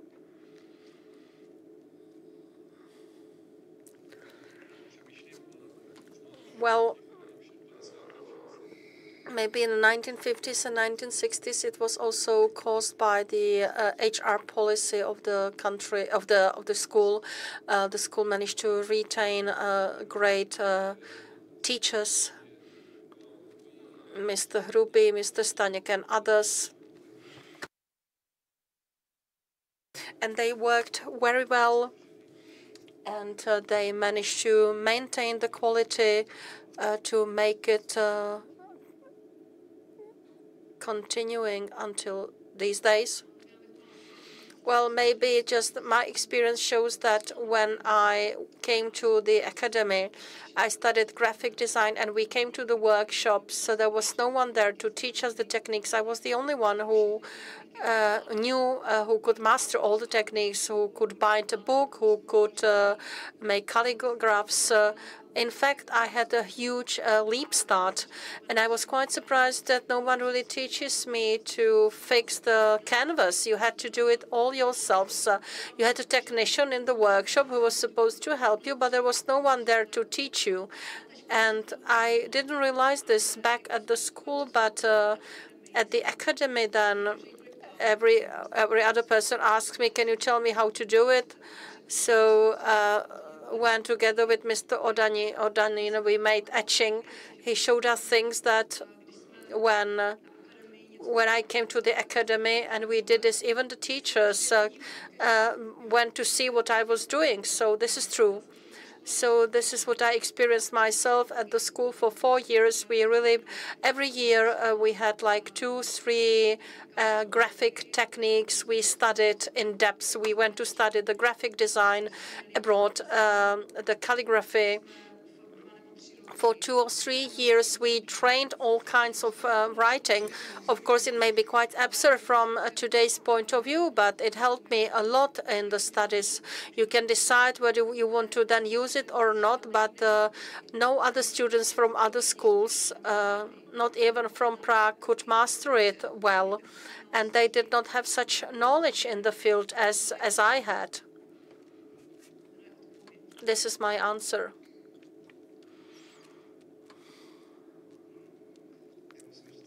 Well, I must say that all the techniques you've mentioned are still being taught. And when I applied, my father also studied at Schuss, and he was also a teacher there. And when I told him that I wanted to work at Schuss, he told me, but I want to study Schuss. He said, if you want to study there, it will be great, because you will learn everything. You will learn things that you will not learn anywhere else. And this is my motivation for going to school. I'm not saying that I'm that good, but I managed to go through the workshops, Mrs. Chatrna workshop, Tomáš Rybníček. So I'm very grateful for that, and I think that these techniques and the quality of workshops is unique.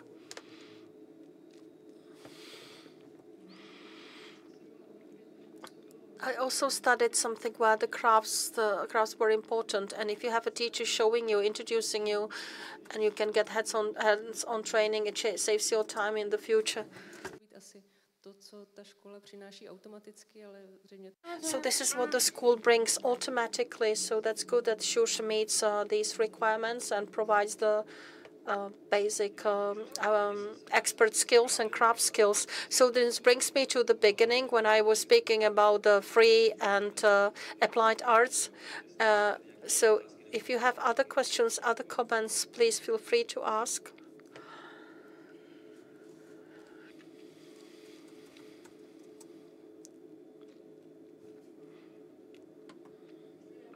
Well, I have a question. What is the ideal picture of a secondary school teacher for your school? How to choose the perfect teacher? I would like to come back to the question whether it should be an artist, designer, or a craftsperson. Of course, it might also be someone who fits in the curricula, but maybe as regards the management of the specific field, how to choose a perfect teacher? Should it be someone who graduated from your school? So this is something I'm interested in because you were speaking about the generation replacement. So what is it based on? How to retain the continuity, the spirit of the school?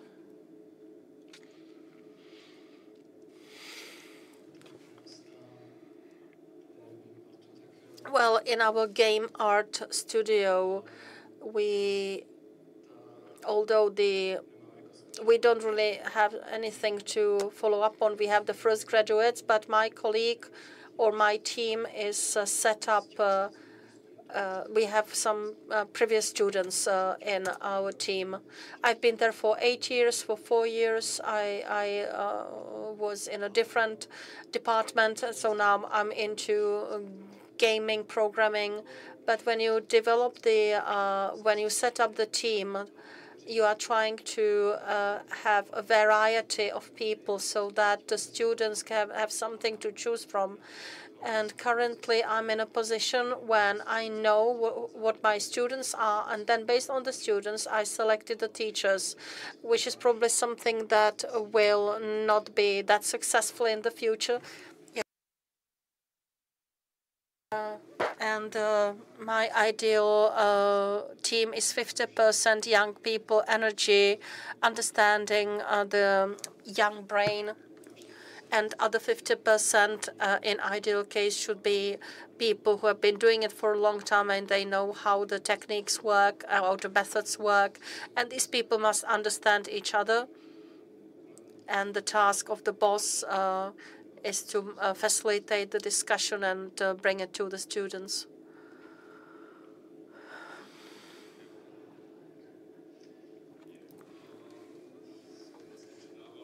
Well, I handed over the directorship last year, and I was lucky enough that one of the graduates, Mr. Slama, was interested in taking over my position, and I believe that the continuity will be guaranteed.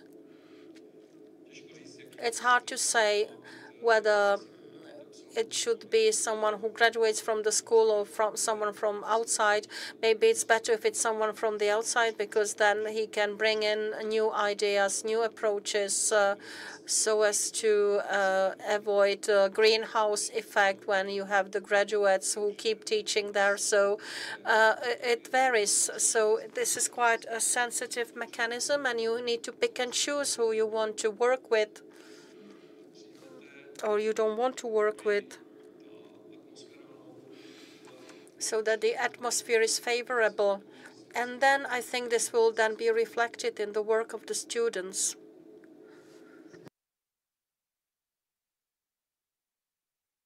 I think it's quite a sensitive topic. I don't think there are no rules apply.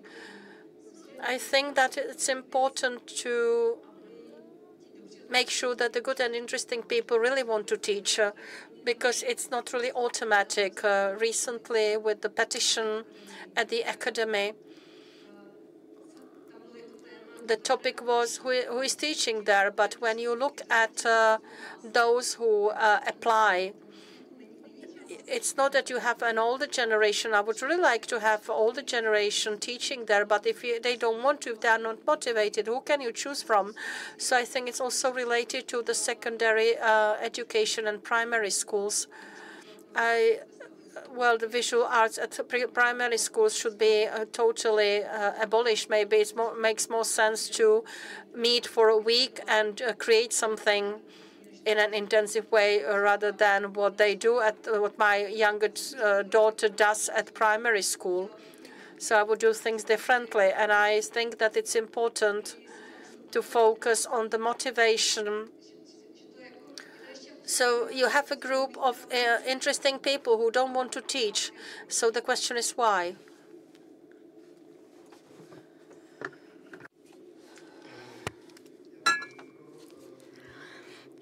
I see the ideal teacher as someone who is a teacher, but also a student at the same time, and someone who can see the students as themselves on the same level, to listen and not close themselves in some perspective that the teacher is the master who rules, and if there is some work that they do not like, they just, brush it off the table immediately. They have to look for discussion. I do agree with what has been said. I think among the teachers, you need a sort of diversity in knowledge and where people are from. If all teachers were graduates of Šuška, that wouldn't be good either. But at the same time, I think nothing should be forbidden. They can be there. It really depends on the individualities and the personalities. And, they should fit in with the others. I would like to point out some of the facts that you mentioned before. They should fit in with each other. They should be open-minded. So the style of, or the system of a master is not exactly the one preferred. But the model that you've described is the learning community one. A group of people who are learning from each other, where the teacher is a student at the same time. So are there any further questions now?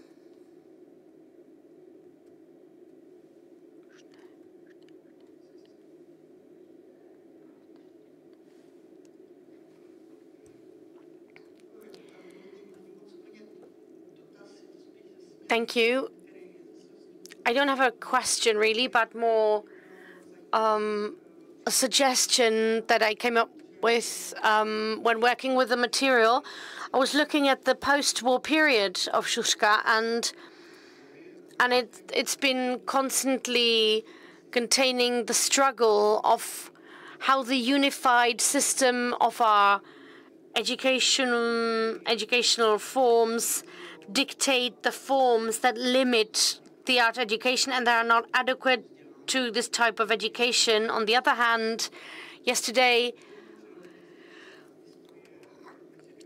we spoke about the situation where even the interwar period was full of efforts to make the schools established by the state so that it would be well established economically and it wouldn't depend on external donations all the time. So I wanted to ask how you see this situation, the need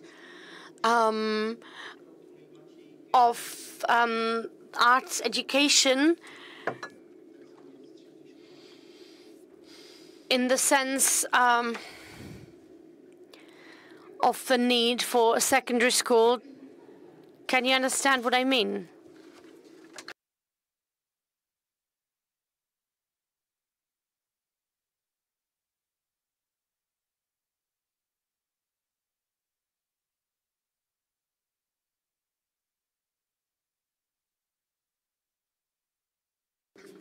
Was your question meant to say how much or to what extent the system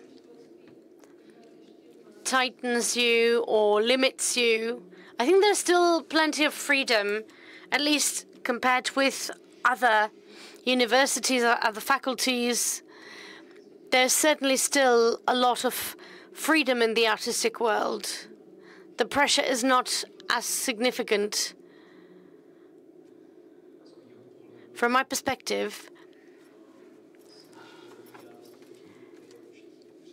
our management is a good shield from all the bureaucratic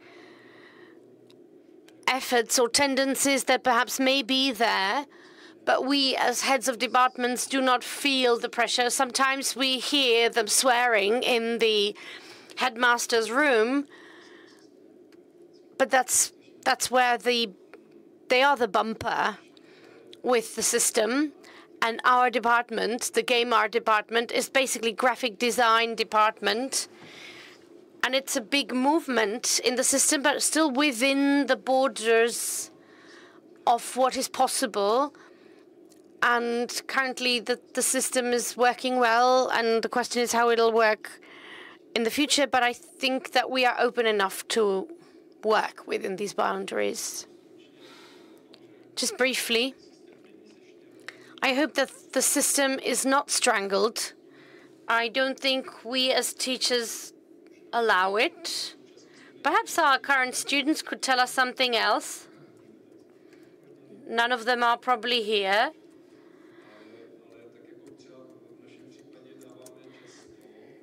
But in our case, we very often give them assignments and options. There are some boundaries, and there is always some place, some area which is completely free. We tell them, do it completely your way. The students do like the boundaries, however. Very often they feel that no boundaries are not good enough for them, or not good. But I think we are not doing it in a too stringent a manner.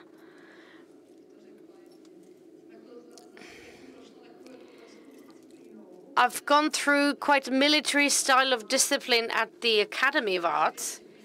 And so I feel that at the secondary school, that was the best that I could experience there. So I don't know if you can mention it as the part of the system, then this discipline enabled me to fly away somewhere else. So I think a stringent system on one hand enables freedom on the other. So when I see the freedom on the secondary school where which my daughter attends, I would make it much more strict in their case. So I think as much freedom as they could perhaps wish for would not bring them that much luck. So freedom can be considered something ambivalent, and teaching art in primary schools, besides asking for reforms of art education in primary schools, we also have some requests to reform secondary schools, art education. I think a form of blocking open creativity is that some teachers look for mistakes rather than solutions. And in that sense, I still see that as a smaller problem than others, but I still feel that at a point where a teacher says, the whole composition is wrong, everything's wrong, then you're left alone without a solution, only being told that what you did is wrong. And I think that blocks you the most. And that blocks your freedom the most. So from the autonomy of an institution, we came back to the autonomy of an individual. But I think I would ask about the last question, whether there are any questions in the plenum or to each other.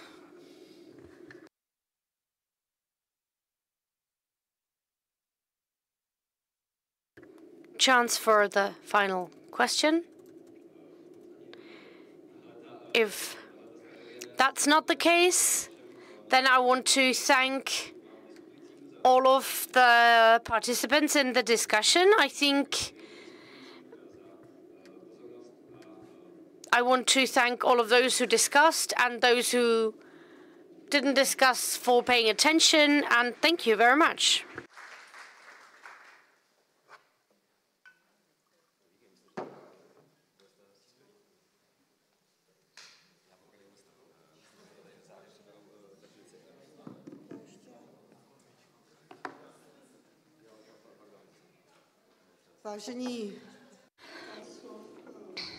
Dear friends, a few words in conclusion of our two-day conference. It is up to us to thank you all, thank all of those who were presenting their contributions, who discussed. On behalf of us at the House of Arts, it was an interesting process, a huge number of impulses,